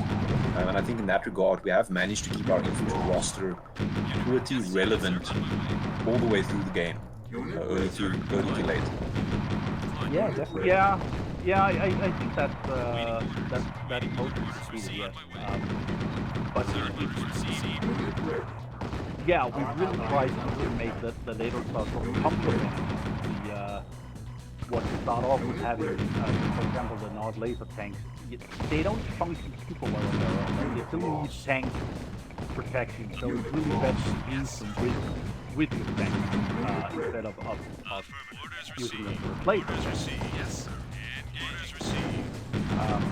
But that's something that generally is very core to how I go about trying to balance the lot. I mean, I don't want obsolescence. It doesn't feel right to have something pointless. Especially with the way also like from a practical standpoint, the Command Conquer UI is put together is you can't have a unit that transitions or upgrades into something else. Like if you have a bunch of users on the sidebar, that's quite annoying. Sure. Yeah, absolutely. Unit ready. Yes, sir. Unit lost. Unit lost. Yes, sir. On my way. I'm on it. Is there any chance you could kill that artillery that's sort of raining down on me? I think I could push pretty far through here. Into the flyboys. Unit ready. Unit lost. Unit lost. Target sight. Unit ready. Unit lost. Sir. Unit lost. Unit Oh, I On my way. Sir. Unit lost. Waiting. Low power. Unit lost. Building. Unit lost. Waiting siege. Unit ready. Unit lost. Base Orders under received. attack. Engaging. Unit lost. Unit lost. Still weirded out by this white house color. Unit ready. Unit lost. Yeah. Construction complete. This AI is so resilient. It's just like, nope.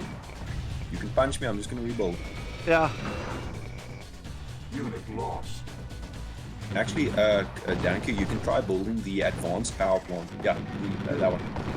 They give slightly more bang for your buck. Yeah. Yeah, they got the new problem. It's really yeah. nice. That would have really been helpful. Unit on my way. Construction complete. Our ally is under attack. Unit lost. Training. Harvester under attack. Construction complete. Building. Unit lost. Harvester under attack. Unit ready.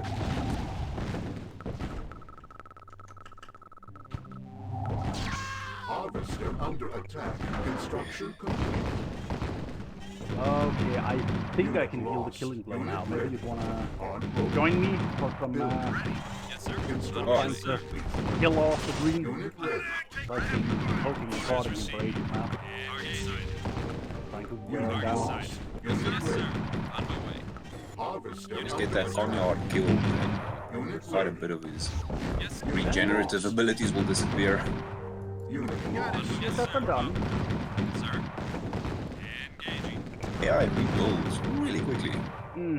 Well, I see if I can move the factory now, then I'll get there. Unit lost.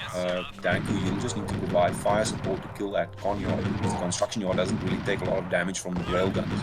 Unit lost. Yeah, but lasers on the other hand work wonders. Yes, they do. Lost.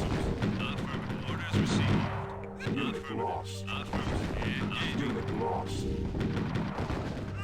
Unit lost. Getting there. Yeah, pretty much when in doubt, shoot it with lasers. Yeah. Yeah, balancing the laser tank, the Nod Blackhand Scarab, was quite a, yeah. I don't want to say it was fun, but it was quite a challenge, because your problem is your lasers are supposed to do 100% damage to everything. So it's a general purpose damage that it's not lessened by heavy armor or by structural armor. It does a lot of damage, period. Okay, cool. The problem is it's very easy to then make a laser tank that becomes overpowered to the point of making everything else obsolete. If you have enough laser tanks, you just roll out a wall of them, and then suddenly nothing else is needed. So with the Scarab, we specifically try to avoid that, just in terms of, make sure they're powerful but not overpowered. So they do well in certain situations, but if they find themselves in a situation where the enemy unit gets very close very quickly, and the Scarab has nothing to protect itself, it's some distance between itself and the attacker, then they do die. I mean, they're squishy little things, but if you can keep them alive, behind your ticks, sort of in front of your artillery pieces, then they kind of, they get things done. But if they are ever threatened by anything, your best tactic is to just fall back. Just fall back, keep them alive, and then regroup. Yeah, I just got more seconds. Oh, I see the AI's helix is also waking up now. Yeah. Come on. Kill the Conyard. No. Yes. So close. There we go. Awesome stuff. Yes. Sonic Dragoons for the win. I want to say, yeah, pull out to the north, regroup, and then punch them Yeah, again. I'm gonna put out an extra repair pad just to. Oh yeah, Danku, if your mobile repair vehicles are great for keeping fleets going. If you have a couple of them that you park somewhere, and then you tell them to do an area guard. Oh, thank you, your Conyard. Your Conyard. Construction. Woo! Oh, there's a javelin there. Look at that. There's a javelin right there. Yeah, look at it go. Luckily, it's not really a high damage dealing unit. I love the fact that you put an outpost right in the enemy's face. Oh, It works. make some pyro grenadiers, otherwise that mass is gonna be a pain. Primary building. But I think the enemy's air force found out about that base. It's like something got punched from the air there. Yeah, I mean, in the end, the AI is neutral, so. And it does, the AI knows use things. that sometimes. Unit lost. Cancel. Building. Unit lost. Waiting order, moving out. Unit ready. Unit ready. Things on fire. Now, balancing that weapon, the Vortex weapon, was an absolute pain. Unit lost. It went from doing a lot of damage to very little damage to too much damage. And then we finally got into the current configuration. The zone, yeah, that Because your main thing is you want those when it attacks, it leaves those residual flames. You want those flames to do a decent amount of damage to basically deter units from just staying in the flames and not doing anything, not noticing them.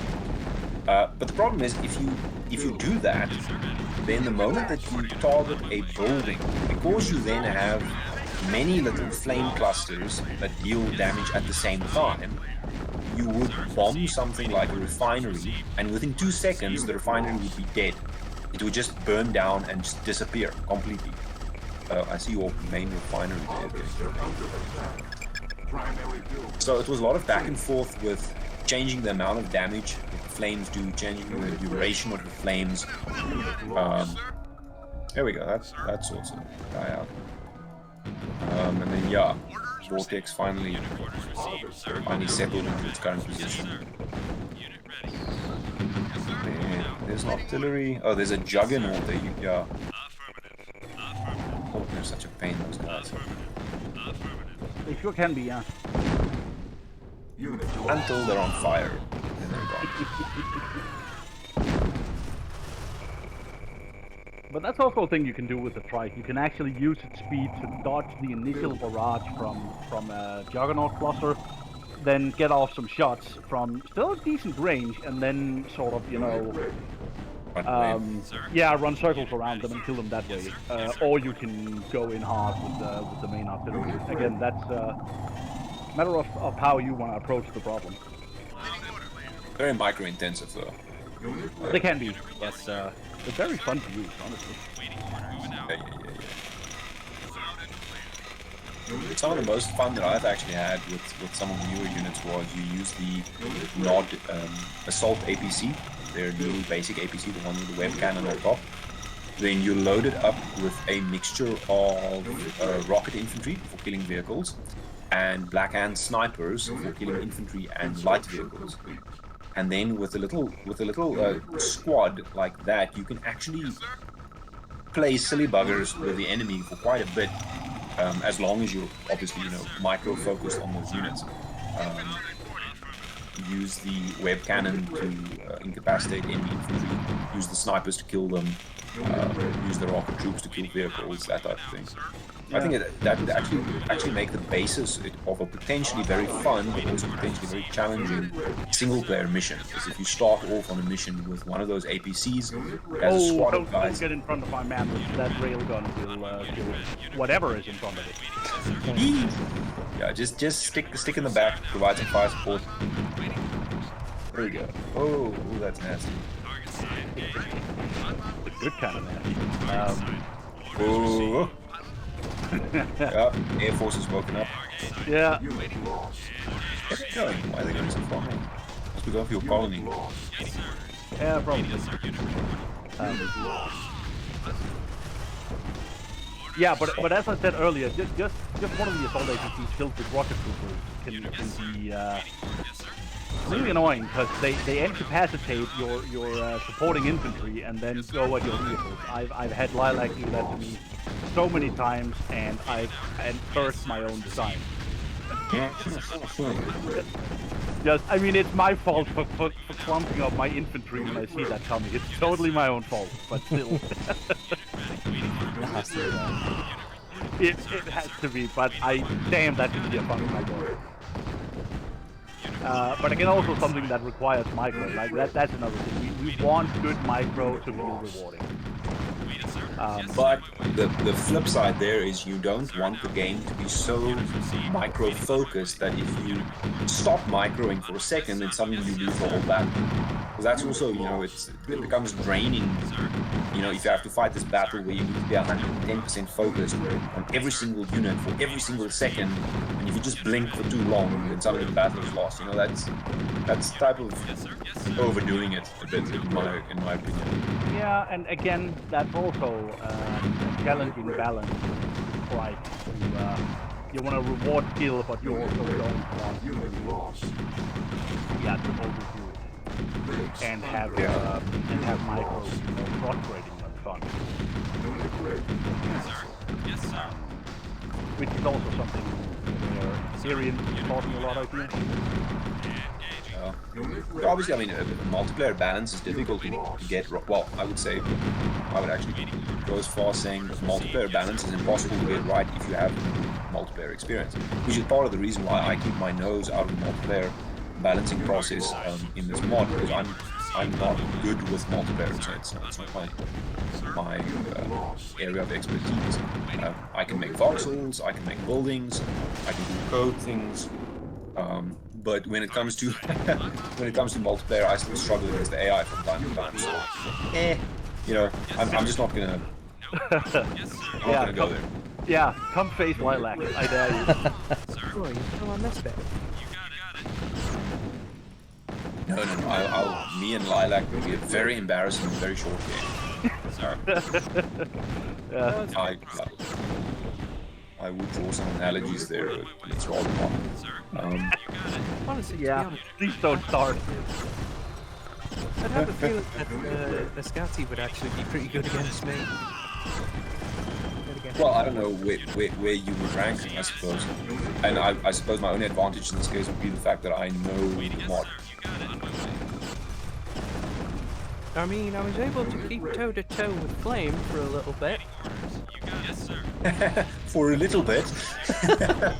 It still You would have counts. won that game if you had focused more on your micro.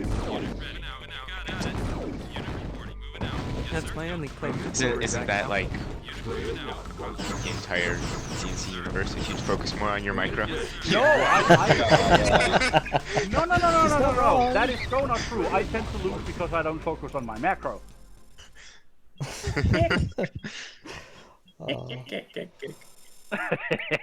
You focused on Flame's macro, Flame wheels. Billy's Yeah. macro. No, you need more refineries. Or eco, damn it. For not having enough eco is like, you greedy bitch. No, but the more money you collect, the more you can spend, the more units you can have. And then the more units you have to micro at once. Yeah, it's an evil cycle.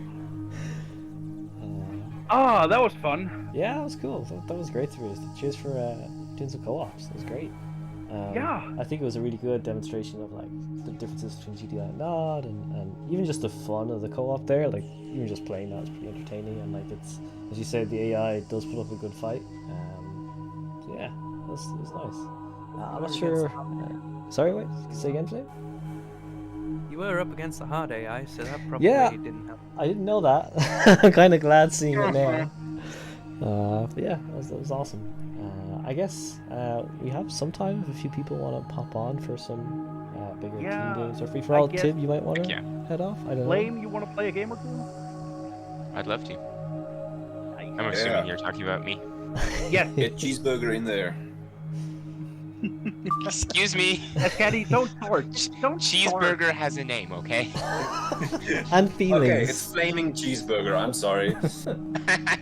Okay, now that needs to be your profile picture. That you can't get around that. A flaming cheeseburger. Yeah, you can't get Does around Google that. have any? Make that his nickname. Just make that his nickname. That'll be fine. Yeah, flaming cheeseburger. Close enough. Then you can just refer to him as Cheeseburger, and I can be called Flame. Very sneaky, Flame. Wow. Very, very I sneaky. don't Forgot know, claiming the just name. Mewy. You're not being clever, dude. How about there? I mean cheeseburger. Ooh, Yeah, Actually, it looks delicious. it does It's, look really good. pretty good. Oh wow. Flame, pick your faction, dang it. Play the game. So who's favorite between you two, right? It's probably Tiberius, right? Wait, Tiberius versus me? This is gonna be fun. Yeah, this is gonna be great. Oh, come on. Sure, it will be for you. This is why the cheeseburger is on fire. I'm not playing Nod. I'm not gonna set him on fire. No, that's why I like not. Pyro Grenadiers plus Vortex Bombers, that's all I want. Just start the world on fire, please. What about Devil Sons? Oh. They don't leave enough fire behind. Like, they just... your stuff, but don't leave flames. Enough Need linger. more fire. Okay. Exactly. Okay, we're gonna be talking about the game, so we'll trust that you aren't. Oh, That we're right. trusting something. Yeah. That's gonna be a fun one. Yeah. Try not to help us, so to speak. Sure. I totally forgot about that. Sorry. Oh, me, not Tiberius. I need it. He doesn't. No, you don't. Oh yeah, we can give flame I pointers. do. That sounds totally fair to rebalance it. Okay, so Cheeseburger, he has already built at least 3 Tiberium floaters. You better start running. Okay.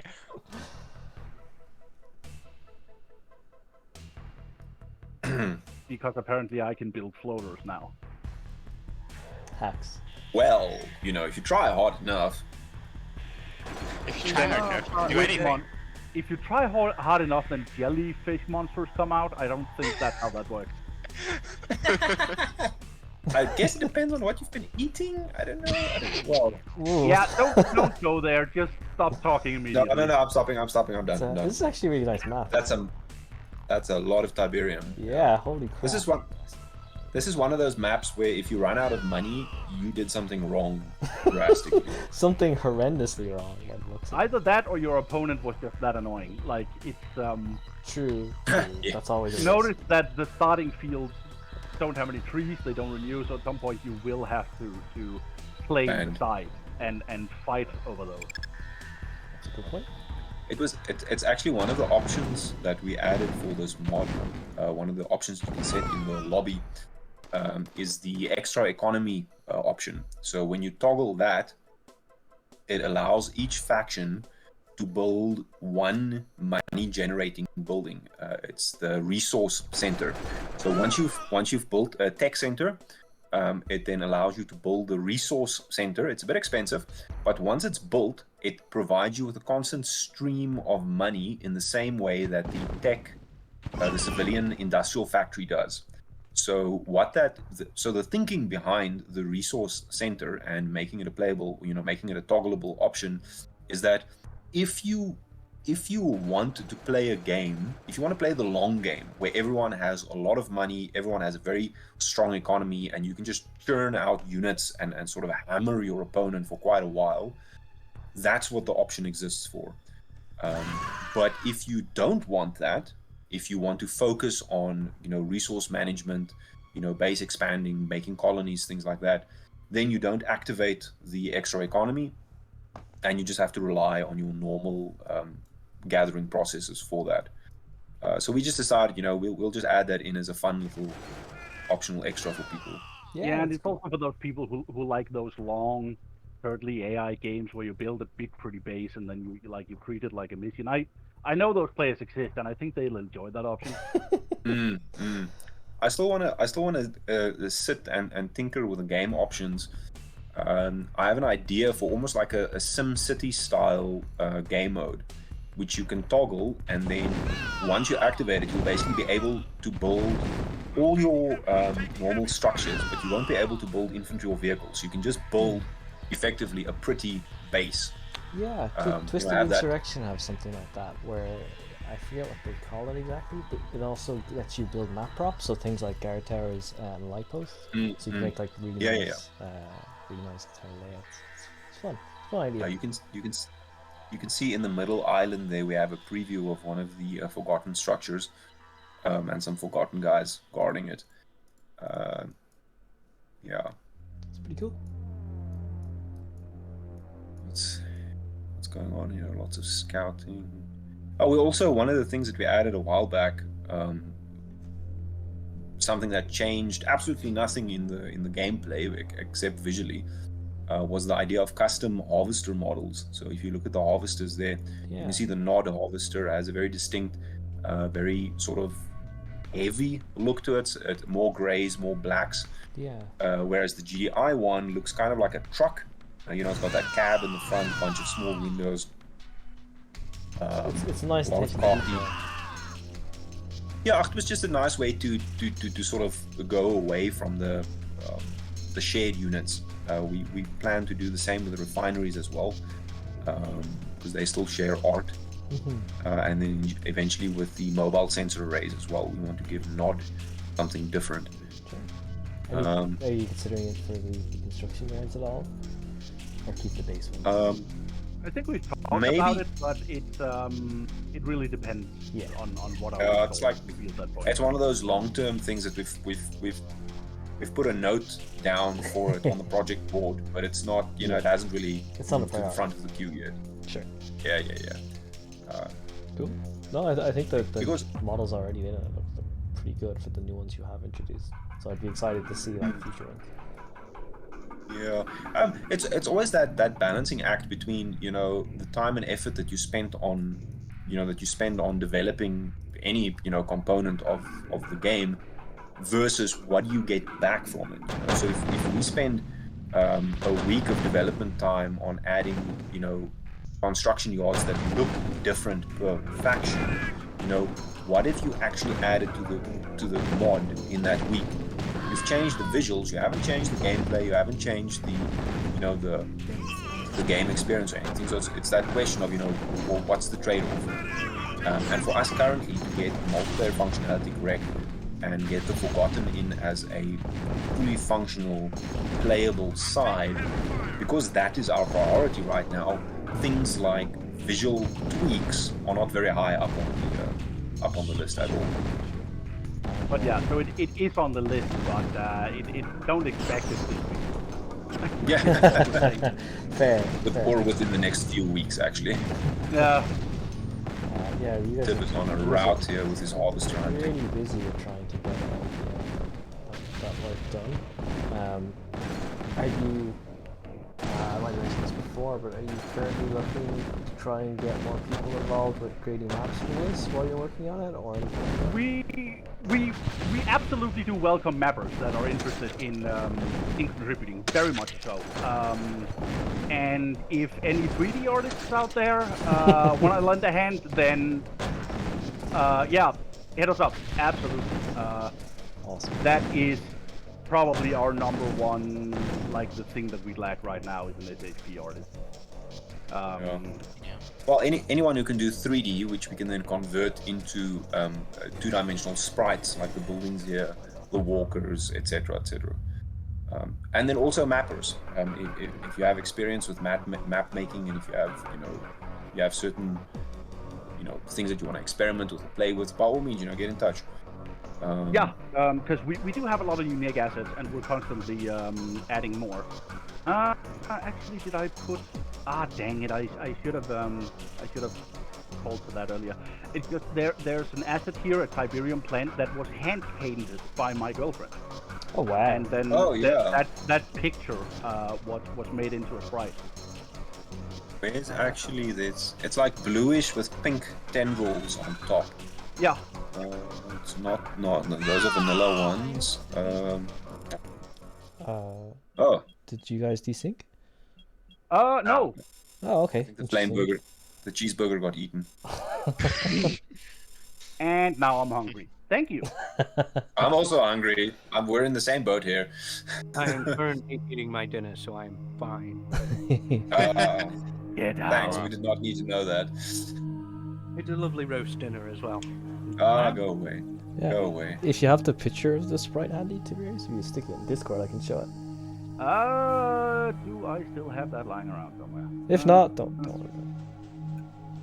I think it'll show up on one of the maps.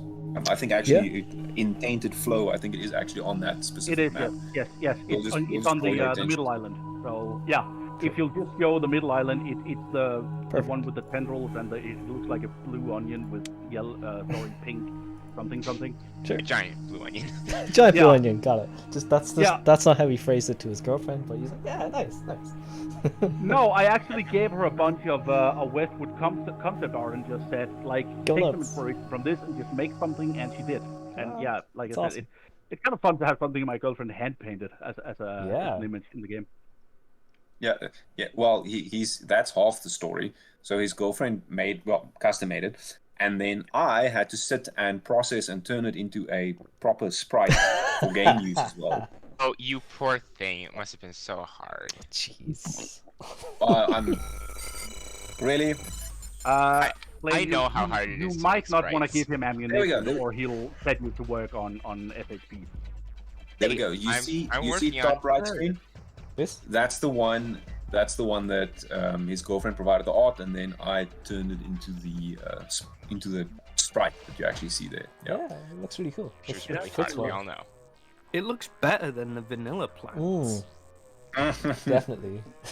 It's, Yeah, I'm actually hoping I can convince her to make more. I'm currently working on a Heroes 3 map that I will be hoping to trade in exchange for her painting services. We love playing Heroes too. Nice. Heroes? Oh, Heroes of the Storm Ward. No, Heroes of Might and Magic, another strategy game. Okay, interesting. Yeah, I modeled strategy games. That's my thing. Okay. Not the way that I modeled for our profile picture. All right, yeah, you should. Talk them through that. That's a fun story too. Yeah, it was an idea we started discussing last year already, actually, on the other project that I was involved with. It was just the idea of making, when you make a mod for Command & Conquer, having your own profile soldier in the front. And the reason being, with all the Command & Conquerors, the poster of the game was usually some military-looking type guy, and then he has a goggle, he's wearing goggles or like a monocular or of some kind, and then you just get this impression like, this is the soldier that's actually fighting the war. And we specifically have that with Tiberian Sun as well. You've got that, when you look at the CD cover art for Tiberian Sun and what's used in all the posters now, you've got that guy with the helmet on and the mic. He's got the big goggles on, and then you can kind of see the fighting reflected in his goggles. So we were discussing like, what if we make our own version of that for Fading Dusk? So I was like, well, okay, I have a lot of airsoft gear and reenactment gear and stuff from my role-playing days. So I put together like a basic outfit, got some pictures of it, and then we edited that into the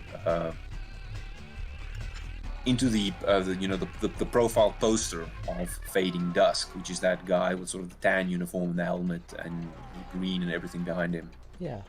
So yeah, that was our little attempt at art, I should cool. say. That looks Yeah, cool. so our poster is actually a picture of Ascari. Yeah, so that's actually me. You can't recognize much of Put me it simply. aside from like, I don't know, my you can see like my nose and like my upper lip maybe if you really pay attention. But I'm sure you wouldn't recognize me in any of the other videos of me on the internet and things like that.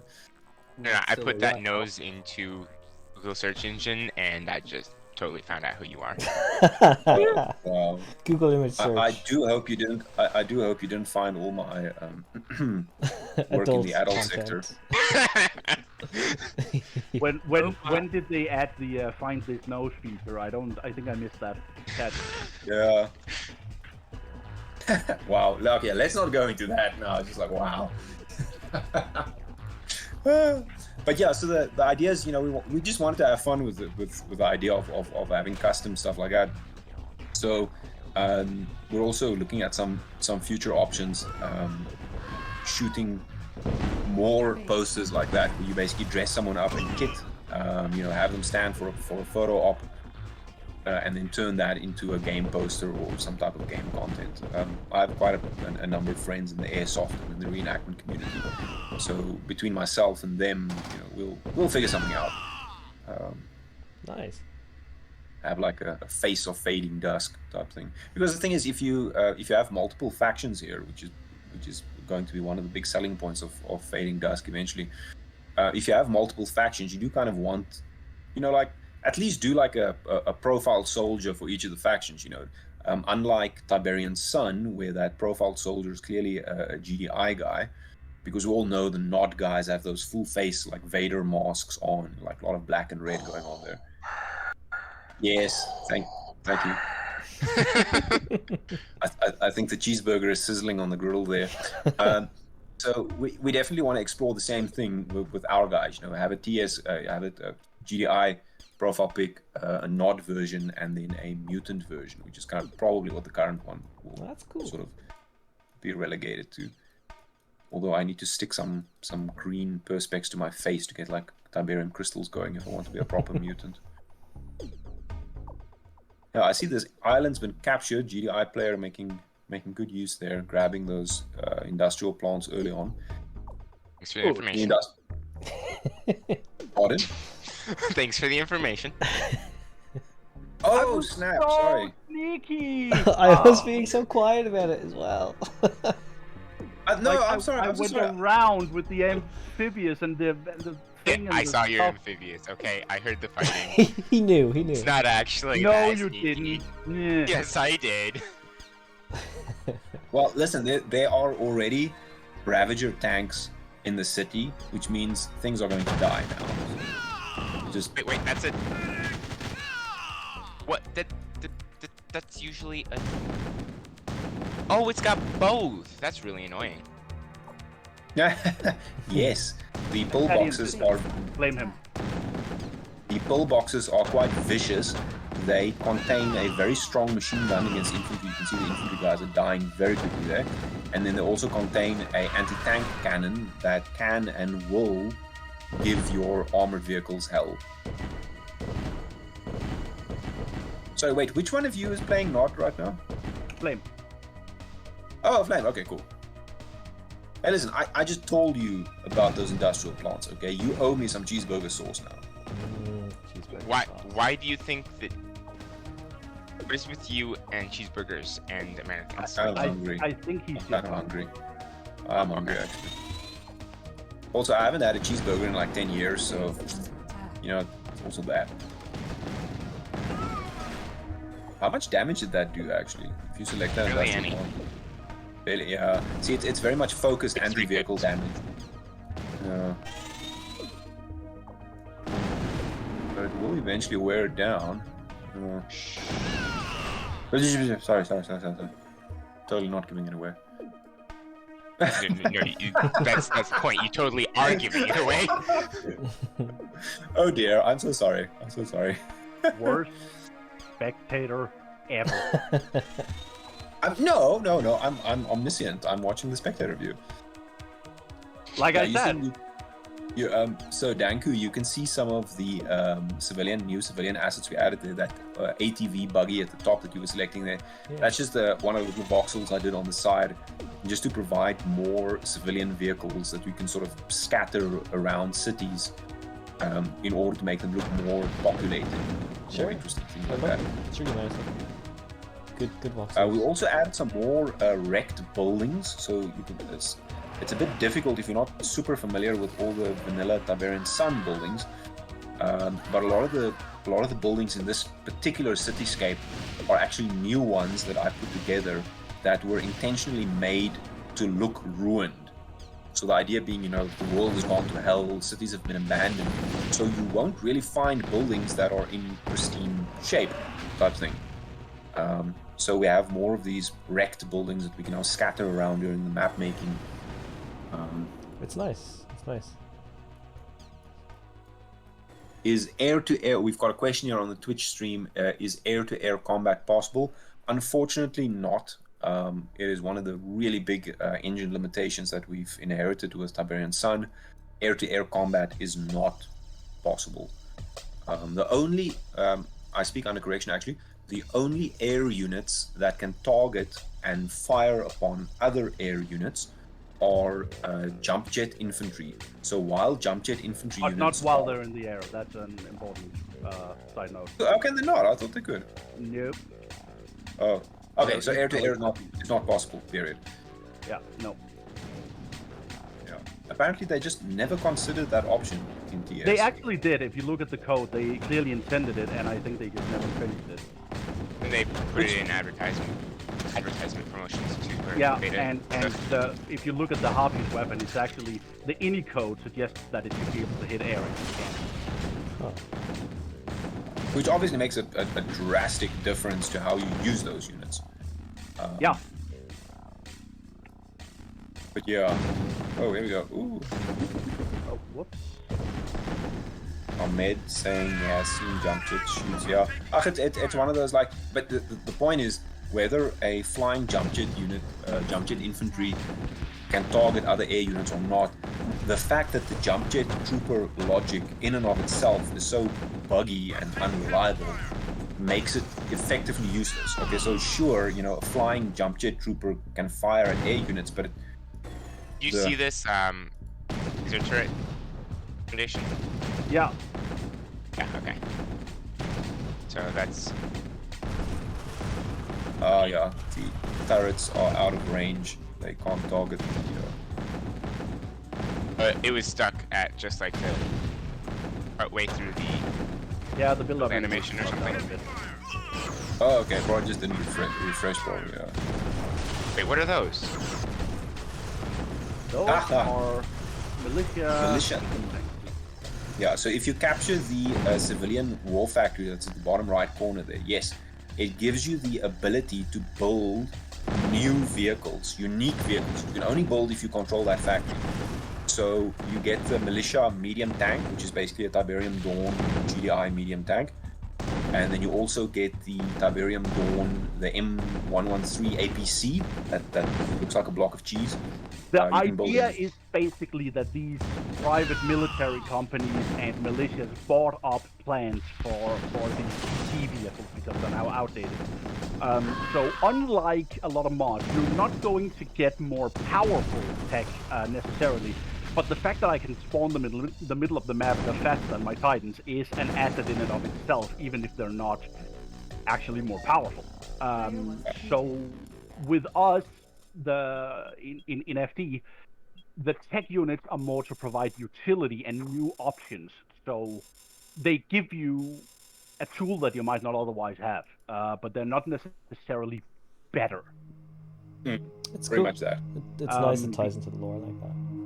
Yeah, and it's also it's twofold. It's lore. It makes a lot more sense to us. But it's also a matter of balancing. I have found that super tech units are an absolute nightmare and a half to balance because either they end up basically dictating the flow of the game because whoever gets them, if you can build enough of them, you automatically win, or they're just not worth going for. They're not worth the trouble. And there seems to be very little room between those two poles, which is a problem I'm facing with TR currently. Sure. Yeah, and also like Tib was saying now, it doesn't make sense that a civilian faction who is not involved in the global war, the global Tiberium war, that this civilian faction now suddenly magically has technology that is far superior to everything that GDI or NOD has. That idea from a lore perspective for us was that's a bit of a mind break. Like, it doesn't really work. You can see the extra economy tab there. Yeah, that's the one that you tick. If you tick that, then your players can build the resource centers, which then provides them with free money, effectively. Yeah. I prefer my PvP to be about map control and such, which I of course it wouldn't become irrelevant. But yeah, it is for those who actually like the more turtly games. Which again, I do know those players because that we want to. Of course, we want the game to be fun for different kinds of people and playstyles. Yeah, for sure. But putting in lots of different game mode options like that is also something that's only going to happen later in the beta, because from a gameplay perspective, and especially from a testing and consistency point of view, right now, it doesn't make sense to play around with 110 different, cool and funky game modes if the faction development within the next 2 or 3 builds ends up breaking that game mode. Now suddenly the game mode doesn't work because this one vehicle is slower or this one vehicle is no longer buildable. Now suddenly the game mode is irrelevant, and then all the time and effort that you've spent on making it and implementing it is now down the toilet. So very much something that we'll get to at a later stage. But also, you should expect sort of the balanced PvP to be what the game is primarily balanced around. Game modes can be fun, but it's at a certain point you can't please everyone, or at least you can't make something fit everywhere. So I think it makes sense to set a goalpost where like the most fair and balanced PvP setup is where you want the units to be balanced against each other. Yeah. Which is also why, for example, we're playing without the super weapons right now, because we have not customized those, and the vanilla super weapons are at best. They do the job of annoying the other person. Yeah, and annoying is an understatement. That's. I will say that this map is pretty cool looking. Unlike Yeah, made by Lilac. Nice though. Yeah, some nice aesthetics to it.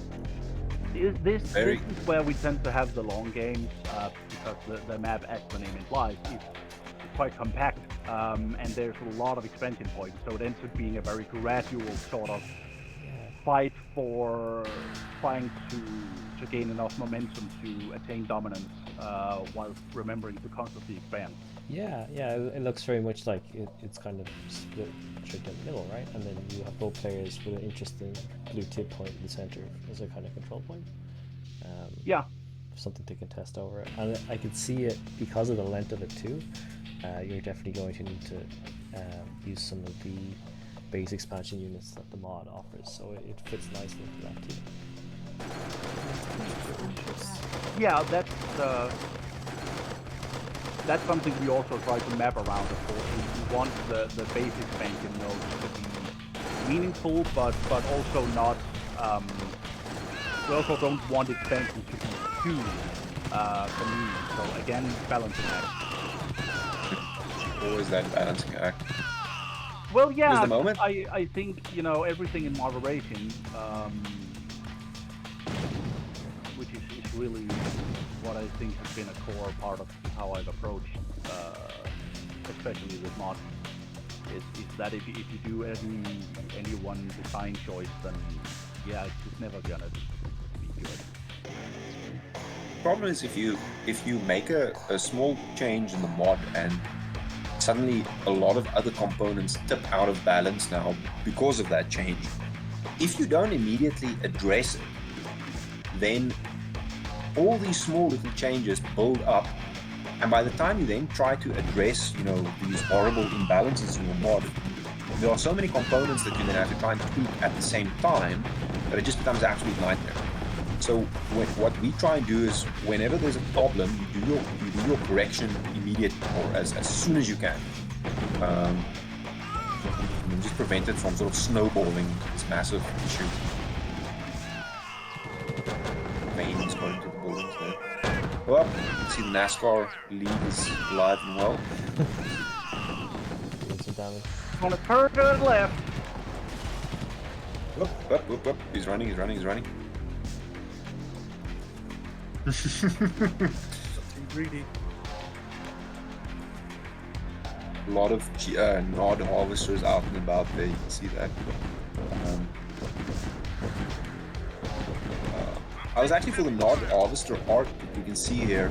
I was looking at some of the pre-release and beta screenshots from Tiberian Sun from 20 odd years ago.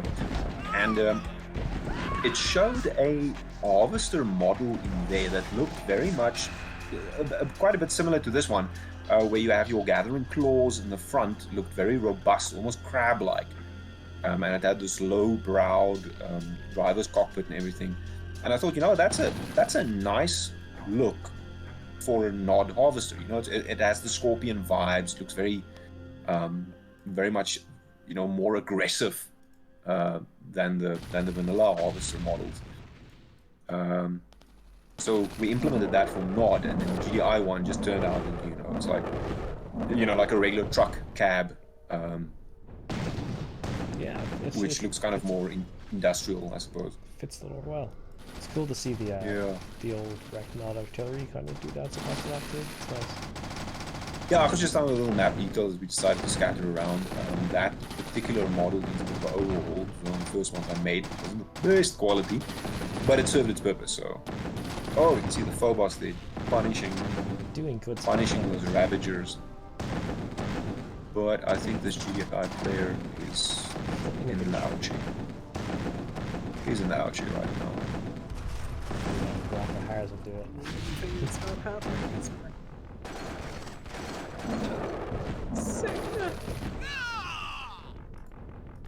Well, chase them off, but finances might be tight there. See, now it's Dawn's.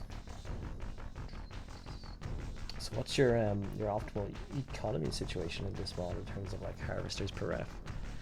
Do you want like 3? I'd say 2 per ref. 2? Is good. Yeah. Cool. Anything Pretty more, steady. and like unless you're remote harvesting, you will end up bottlenecking your economy. Yeah. Nice. Also, something that we experimented with the each side for GDI, Nod, and the Forgotten, they get their basic harvester. It's the first harvester that you get when you build anything. And then you also have a later tier 3 harvester that comes out, which is basically the faction unique harvester. So for GDI, we've seen the Mobius, the hovering one. Nod has a stealth one. And then the Forgotten get the Agri Harvester, which is basically an agricultural tractor, the type of thing that you would see on a farm, with big rear wheels, small front wheels, which has a very small harvesting capacity, but they are very cheap and they are relatively nimble. So instead of spending a lot of money on building big, expensive harvesters, you would instead have a much larger fleet of these small, cheap, fast harvesters who would then provide a constant stream of income by virtue of it goes in, it docks, it unloads a small amount of Tiberium, and then it moves off again to start harvesting, and then the next one docks and unloads, and the next one, and the next one, and so forth. So instead of waiting for a single harvester to drop a big load, you have a constant trickle of money coming in from the smaller ones. But of course, if you spam only those, you're gonna again bottleneck your economy, and they'll just be sitting at the ref waiting. So Yeah. again, it's it's a utility, but it's not gonna replace the main armor, just like with the other ones. Yeah, Sure. same with the Mobius, for example. Mobius being very squishy, especially to air assault, compared to a regular harvester.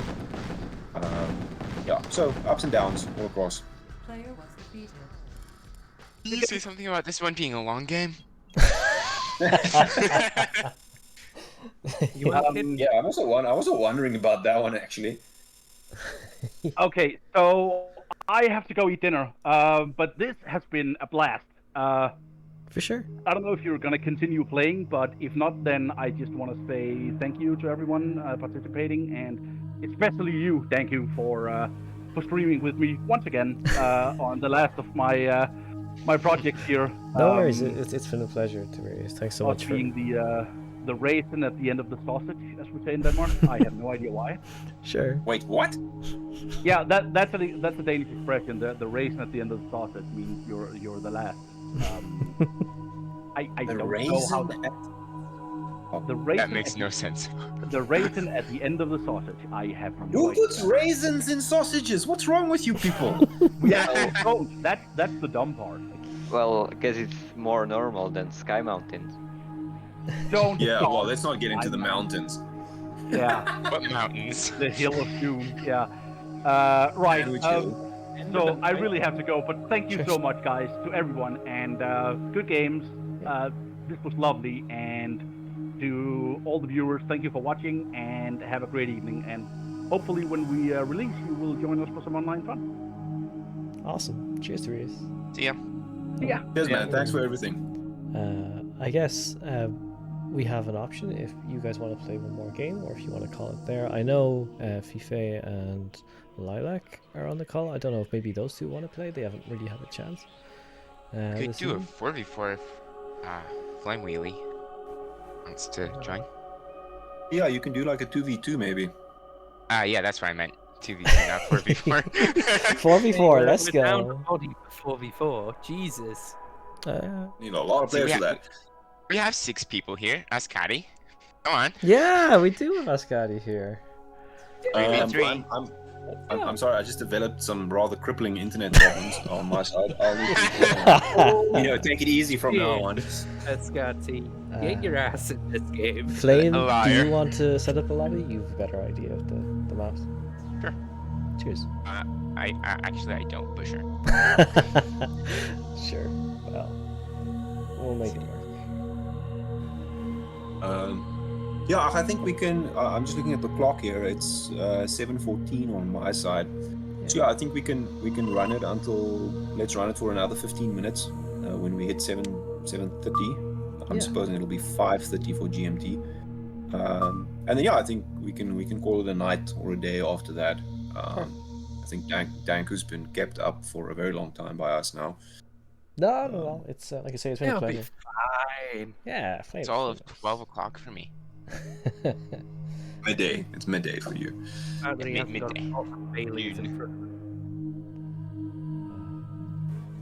That's the only thing. Nice, we have what? Ooh, that one looks interesting. What? No, that map that you were previous. Yeah, that previous one. If you take Hoover Valley, that's a nice 2v2 one. Yeah. Although I mean, we did have an hour-long session on it now previously, so maybe try. I was gonna something say else. AI though. We could also do. Let's see. This one I think do nobody actually- likes. Well, this is for even longer time. What is this? I've never seen this before. Interesting. It's like the Superman symbol. Floating menace. Well, it's a lot about floaters, and Oh. not like only those like floating Tiberium floaters, but also about like floating Unix like our MGS, our MLRS, and the Sonic Oh Dragon. yeah. And I think GDI has kinda a big advantage on that map. Yeah, GDI will have a massive advantage. That is a tester map. Please don't use that one. Sure. Which one? The previous one that you had islet there with no details and all the civilian buildings clustered in the Map middle. 5 or something. Yeah, That map was a 5, something giveaway. like that. Yeah. If the name is dodgy, then you know. No, map 5 is basically one where whenever we make new civilian assets like the tech structures or the security towers that actually attack things. Yeah, that one. Yeah. You can see there's a lot of tech structures going on in the middle there. That's the map that we use to test tech structures, basically. Nice. Yeah. How about Hoover Valley? That should be fun. Yeah, Hoover- I Hoover think it's works. the best one for 2v2. Sure. Just wish I had some more. And I think bonus points for whoever actually assaults across that big waterway to the bottom right. Yeah, over there. Okay, yeah, then you guys just need to put your teams together and then just in the same starting positions, and then I think you can go from there. See. What are fair You and teams? me against Fefe and Flame. Maybe. Sure. Does that sound reasonable-ish? Yeah. Maybe. Danku seems to have stepped out. Okay, cool. Fefe and Flame Wheel. Yeah, just make sure the starting locations are matched up. Yeah. And then yeah, if everyone can ready up, then you can hit Let's the get ground this running. show on the road. Let me just stop watching that stream. No. Here we go. Otherwise, I would literally be seeing Danku's side and be able to end up screen cheating. That's not good. I only have one No. monitor, so it doesn't really matter to me. Are you fucking kidding me? What now? Same problem again.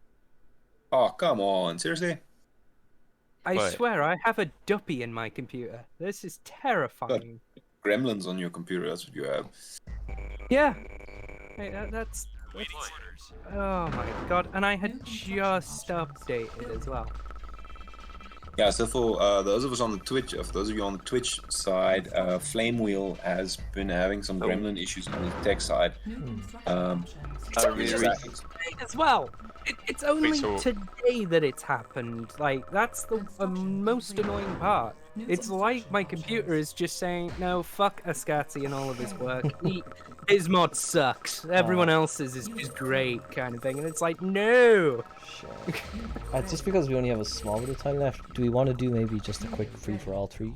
with the three of us that have a working flag. Yeah, it might be better to then take a just take one of the 3-player maps or something. Yeah. Sure. Sorry, Flame Wheel. Tiberius isn't here, so we can do free for alls. No trouble at all. I don't know why it's screwing up so bad for me. Like I'm gonna check. Oh, it's funny because we were testing it yesterday. Actually, it was fine. Yeah, and it was beautifully is this a good fine. map? It was perfect. Sure. Yeah, that map will work. Yeah, Okay. that should work. A, B, and Fefe, C. you just need to Fefe, you just need to ready up. Yeah. There we go. Cool. And nobody hurt me. It's fine. We won't touch you. I just got traumatized by Tiberius. So Hey, he's not here now. It's fine. If I die, will it reveal the whole map to spectate? Do you know? don't. Sorry, I'm not following. So I know when you're. so if No. I was to die in free for all, do I get full vision of the map at that point? Just Yes, you do spectate. normally. Cool. Yeah.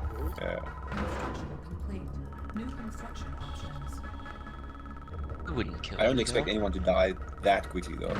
Oh, watch me. Like, you've just started. I do like that the GI recon drones or the scout drones are actually getting airtime. I really like them. I tend to Functionality. the multiplayer stuff I play. I tend to build like a load of minigunners first, and like send them like scout wise. But these just make more sense. Yeah. Because your nod player will typically get a war factory up, get scout drones, and then suddenly get attack buggies, and then suddenly it's the NASCAR league all over. You know, and they're just like everywhere. So yeah, working out quite nicely. Yep, shoot that red helmeted. Yep, he's dead. First blood. Are you encouraging people to kill me? I'm encouraging people to do their job. Okay, I guess that's fair. I mean, I suppose. I mean, this is Command and Conquer. It's not Love and Kumbaya. That's a whole other series. Well, I think we call that The Sims at this point. We've got so many mods for it, we can do weird things. This is an interesting little map. Everyone's like right on It top is. of each other. Yeah. Do you know who made it? Or where it's from? Is it like a normal? I think it's one of the fan-made maps that come bundled with the client. So eventually, when we have enough of our own maps, we'll basically unbundle the fan-made maps and just stick to having the vanilla maps and then having the Fading Dusk maps only in here. Some people also get a bit iffy. Their maps get distributed with the Tiberian Sun client, but if you then make a mod which distributes the same map, then they get a bit iffy about that. So we would rather just avoid that. You know, by the time we go public, just avoid shenanigans like that. Sure. One thing I guess didn't come up was I know various mods and things have used like different kinds of Tiberium and all this stuff. Are you guys planning to stick with the blue and green? Are you planning to add additional colors, or is that kind of? Yeah, no, we prefer the normal colors. It also, from our point of view, in terms of how we see the lore, the normal green versus blue. That's kind of what we've seen in all the single-player campaigns and so forth. Other people have added red and purple and pink and all manner of rainbow shades. We're not really interested in going there. Cool. Oh, I see a blue. Am I allowed? No, I can't say that. Sorry. It's a small map. I'm pretty sure we all have similar vision-ish. I'm sure you're all. It's like having three guys in a bathroom at the same time. Everyone's kind of looking at everyone. Okay then. We're learning all kinds of things today. Wait, did I just? Am I the only one who's had that experience? The silence speaks Let's not volumes. answer that. Let's not answer that in public. Yes, you are. Like, have you guys never been to a house party where that happened? Okay. Well, okay, no, fair enough. Like, Flame is like 11 or something, so you can't get out. So 20. Are you 20 now? Congrats! Like, did you have like 5 birthdays in the past 2 days or something? No, I think he's referring to me. on this one? Or both? I mean, I answered first. Ooh, But, you just. I'll be 21 on 1st of December. Oh, interesting. Another youngster. I mean, you know, not a minor. You're 11. I mean, aren't most of test fish here pretty young? Like, we've got me, 18. He's 20. If he's, what, 16? Yeah. Well, I mean, Tib and I was I waiting if someone is gonna. Hey, you two are like ancient. You're practically. Listen, I'm old enough to be your dad. Let's just put it in perspective. That is Yes, you are. Yeah. I suppose the age bracket of our two lead developers is also goes a long way towards explaining why the nostalgia factor for us here is so important. Because I mean, this is a game that we played 20 years ago when it came out. You know, so our view and perspective of it is very different from newer people who have only gotten into it recently. Oh, the bridge is broken again. Yeah, I do that sort of thing. Oh, you're a bridge breaker. Oh, you rebel. That's right. But this is now the type of map. I'm just looking at this massive piece of shoreline here on the side. This is now the type of map, obviously, where if you have a navy, you know, you would park some type of artillery ship off the shore here and just smash the enemy base, and it would be very difficult to respond to that if you don't have a fleet of your own, or if you don't have air force. Yeah, it was interesting. Like, I tried sending some MLSs around here to do some like harv damage, but it actually showcased the non-artillery being able to fend it off. It's pretty cool. Yeah, a lot. Those artillery pieces can be quite devious. They sacrifice a lot of range compared to the vanilla artillery pieces. So the normal nod artillery piece, the one that deploys and then fires, those ones have much more range and far greater damage than these new ones. The upside of the new ones is obviously they're more mobile, they don't need to deploy to fire, and also because they have a flatter ballistic trajectory, like when they fire, it's easier for them to quickly hit a unit versus with the lobbed artillery shots like you had on the vanilla artillery piece and then also on the GI Juggernaut. If you keep moving, then the artillery piece can't hit you. And you don't have that with the new Nod field gun. Interesting. So we've got a question here from CNC Bagheera, if I'm pronouncing that correctly. Cannon Fodder from Red Alert 2, does it work with RT and Tibson? Not really 100% sure on what you're asking there, mate. Cannon Fodder. No, I'm not following what you're saying.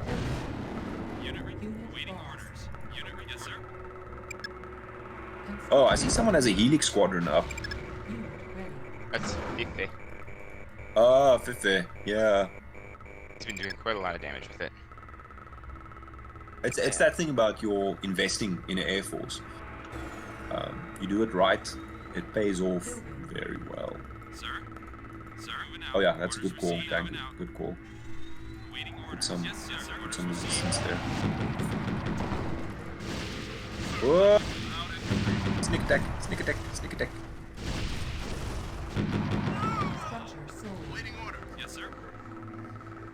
And they're gone. Just like that. They're gonna gone. pop up here.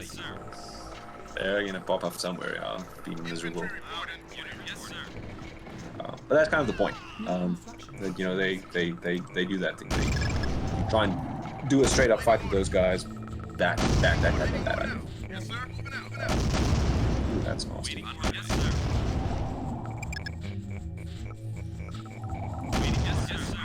Yeah, okay, I like what you're doing there with your unit construction. Those artillery units are really pounding you, but it's because the bases are so close to each other. Yes, the Vortex, man, thank you for that divine and very fiery intervention into the on the battlefield there. Nicely done, nicely done.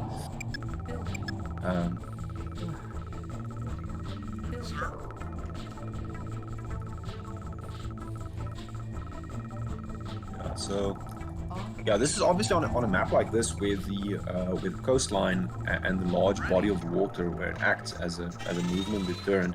This is obviously the type of map where GDI and their hover tech really comes out to shine. Your GDI player has a massive mobility advantage here. Nod can access that in some way by building their trilobite barges as well that are amphibious. But obviously the barge cannot defend itself while it is moving around. So if you catch the trilobite while it is in transit, it gets pounded, and it has a really bad time as well. Pure volume of fire there, not working. Yes. I can feel it. Although those are anti-tank rockets, they don't seem to be. Yeah. We did actually change. That's one of the vanilla structures that we made quite a bit of a change to, was the Obelisk of Light from Nod. Their vanilla health was incredibly low. They were fragile. A lot of damage dealt, not a lot of staying power. So we changed that a bit, made them a bit more beefy, so they don't die quite as quickly now. Which is obviously had a horrible. There's the trilobite. Here we go. Yay! Our blue Nod player doing very well there. He just snuck an amphibious tank force into a harvester field and took quite a big chunk out of that harvester operation there. Nicely done, Fefe. Nicely done. On my way. Moving. Yes, sir. Yes, sir. On my way. Unit ready.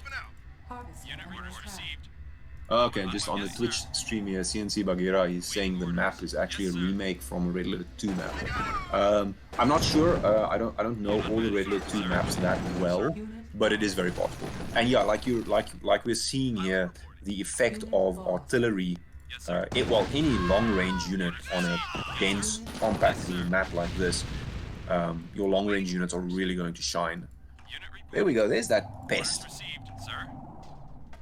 Looking at that trilobite sort of fading off into the fog there in the distance. Such a pain. So now you have to worry. Where do you guard your harvesters?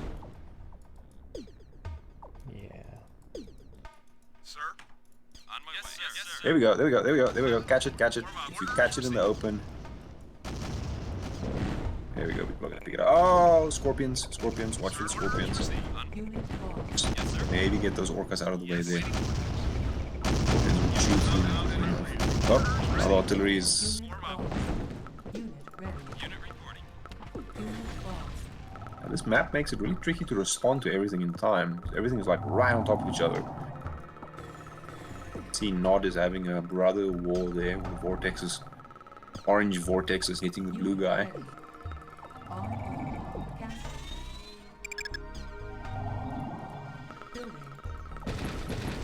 Oh, yes, chase that trike. Oh, missed. Just missed. Oh no, he hit the tail. Bit of smoke coming out there. Yeah, so in this type of map where the number of natural Tiberium fields are very limited, this is obviously also the type of map where having that extra economy toggle is nice, because if you can build a resource center and sort of hide it off, in the back of your base, then it will keep providing a little trickle of money, even when your harvesters are struggling to get to patches and to deliver their payload. For sure. And it's nice in this map too, because it's kind of a push to find as well, if you want to try and do more extra eco. But I don't think anyone's secured it yet. I'm just looking from a map design perspective. The top left corner of the map, it appears to be pretty much empty. Which is actually such a pity, because that's the type of thing now where you can hide a little island with, resources on it, something like that.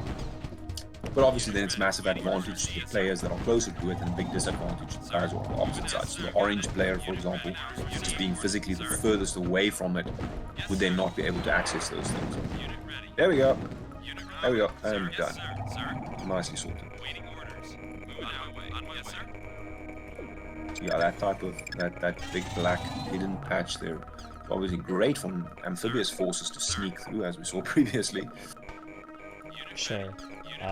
It's definitely the case. I imagine if there was like a lot of like, was it 3-way GDI or something, you'd see a huge temptation to like, just get a load of stuff on RSs and go to town on each other. Unit ready.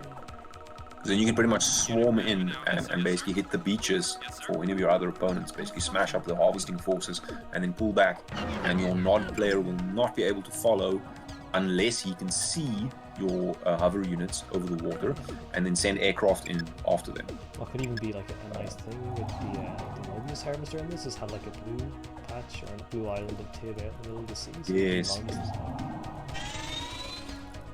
Big problem obviously being then if you need to cross water to get there, then your Nod player is pretty much excluded because they can't harvest there. We did consider for Nod actually, in order to have that type of water crossing feature, we did consider giving them a subterranean harvester, so something that would effectively burrow under the water. But the problem with it that we found with that is the pathfinding logic on the subterranean units, when coupled with harvester logic, produced some very flawed results. The harvester would move out, it would gather a load of Tiberium, and then it would come back to the refinery, and it would try to resurface in such a way that it kept coming up directly under the refinery instead of next to the refinery. So you would literally, when you had the subterranean unit selected, you would literally see it burrowing up and down, just going up and down the whole time without actually surfacing and unloading its cargo. And that for us from a gameplay perspective was just unacceptable. I mean, you could see the logic was just broken there. Yeah.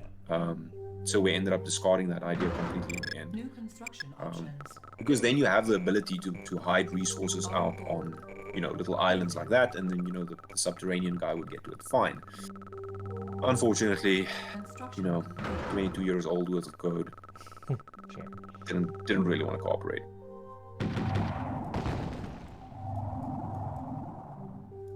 Ooh. Waiting orders. Seeing Yes, trouble. sir. Waiting orders. Troubles.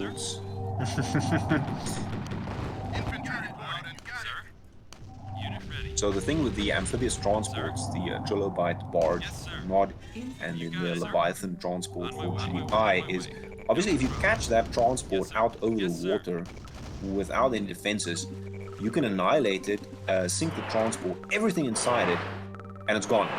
So whatever you have in there is gone and destroyed, and it has no chance. Oh, that was so lucky. That was so lucky. That was so lucky.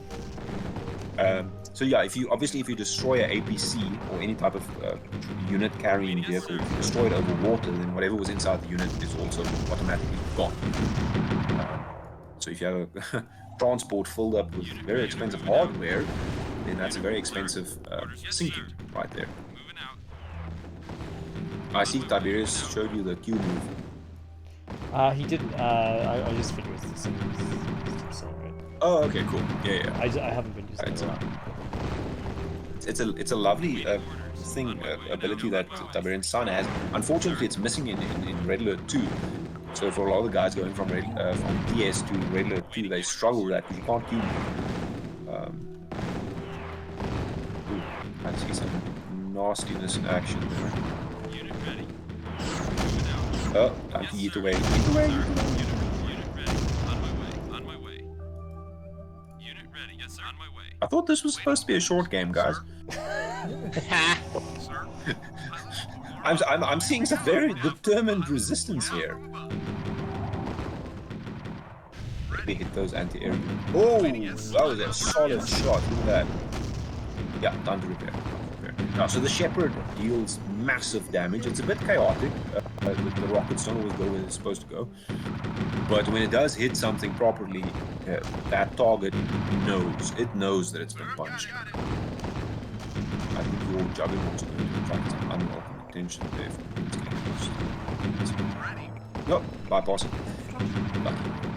Because they'd be able to shoot at them from the bottom there. Waiting orders. Infantry reporting. Yeah. Unit reporting.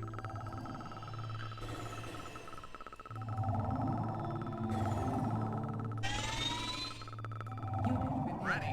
Ooh, Waiting orders. not going at not.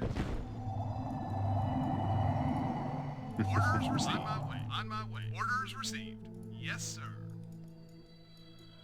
It would even be nice to have like bits of land on the edges of a map like this, so you Yeah, can yeah. properly micro your air units around. Aircraft out. Yes, sir. Good save. Ooh, good save. Good save. Sir. Yeah, so the quickest way usually to kill aircraft is when they're landed. So if you notice that your opponent has left an aircraft somewhere unattended, if you can sneak up on that aircraft and punch it, then, you know, oh, scorpions. Yeah, it's scorpions there. The aircraft scorpions.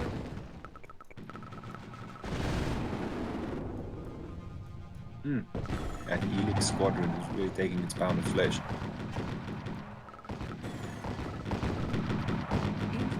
Unit waiting order. Wait, yes, sir. Orders received. Sir, out and clear. Oh, where is that chap going? Oh. It's merrily wandering off. You can also see by, if you have the unit selected there with the hit bar up, I think that blue player just put 2 and 2 together. What you can see there with the Juggernauts firing at the Scorpions, they, as long as the target unit is moving,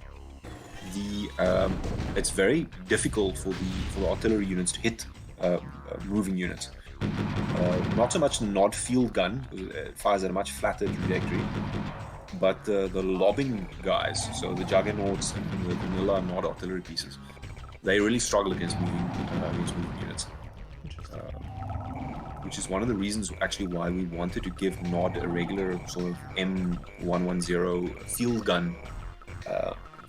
It's more an enhanced mobility type thing, where you sacrifice range for better accuracy. We figured it fits in a little bit better with their playstyle. Sir, yes. Orders received. On my way. Yes, sir. I'm ready. Yes, sir. Over and out. Ready. Ready. Oh, Shepard is back in action. Sir. You can see about the Scorpion is gonna pick you up. Oh, that was tight. That was ouchie. The problem also is your harvesters are quite tough, so they don't quite go down as quickly as other units. Unit reporting out. Unit orders received. Oop. Orders on my way. Yes, sir. Helix in action there. Waiting order. Orders received. Unit ready. Ooh. Those orange vortexes are really vortices. I don't know. Vortex plural. Vortices. Vortices. Yes. I think they're also. Fefe has. Yeah, I killed all his refineries with my vortices. I'll casually resign, so I'm not going to be able to break that. Yeah. You sure you don't want to try? And what could go wrong? This vortex bomb was killing me. That was Yeah. yeah. But Fefe, you did really well with your Helix squadrons as well. That was well played. But still, could have played better. I shouldn't have lost that one Leviathan barge. And no, you did well with them. You did some very good sneak attacks with them. I see you like your amphibious assault.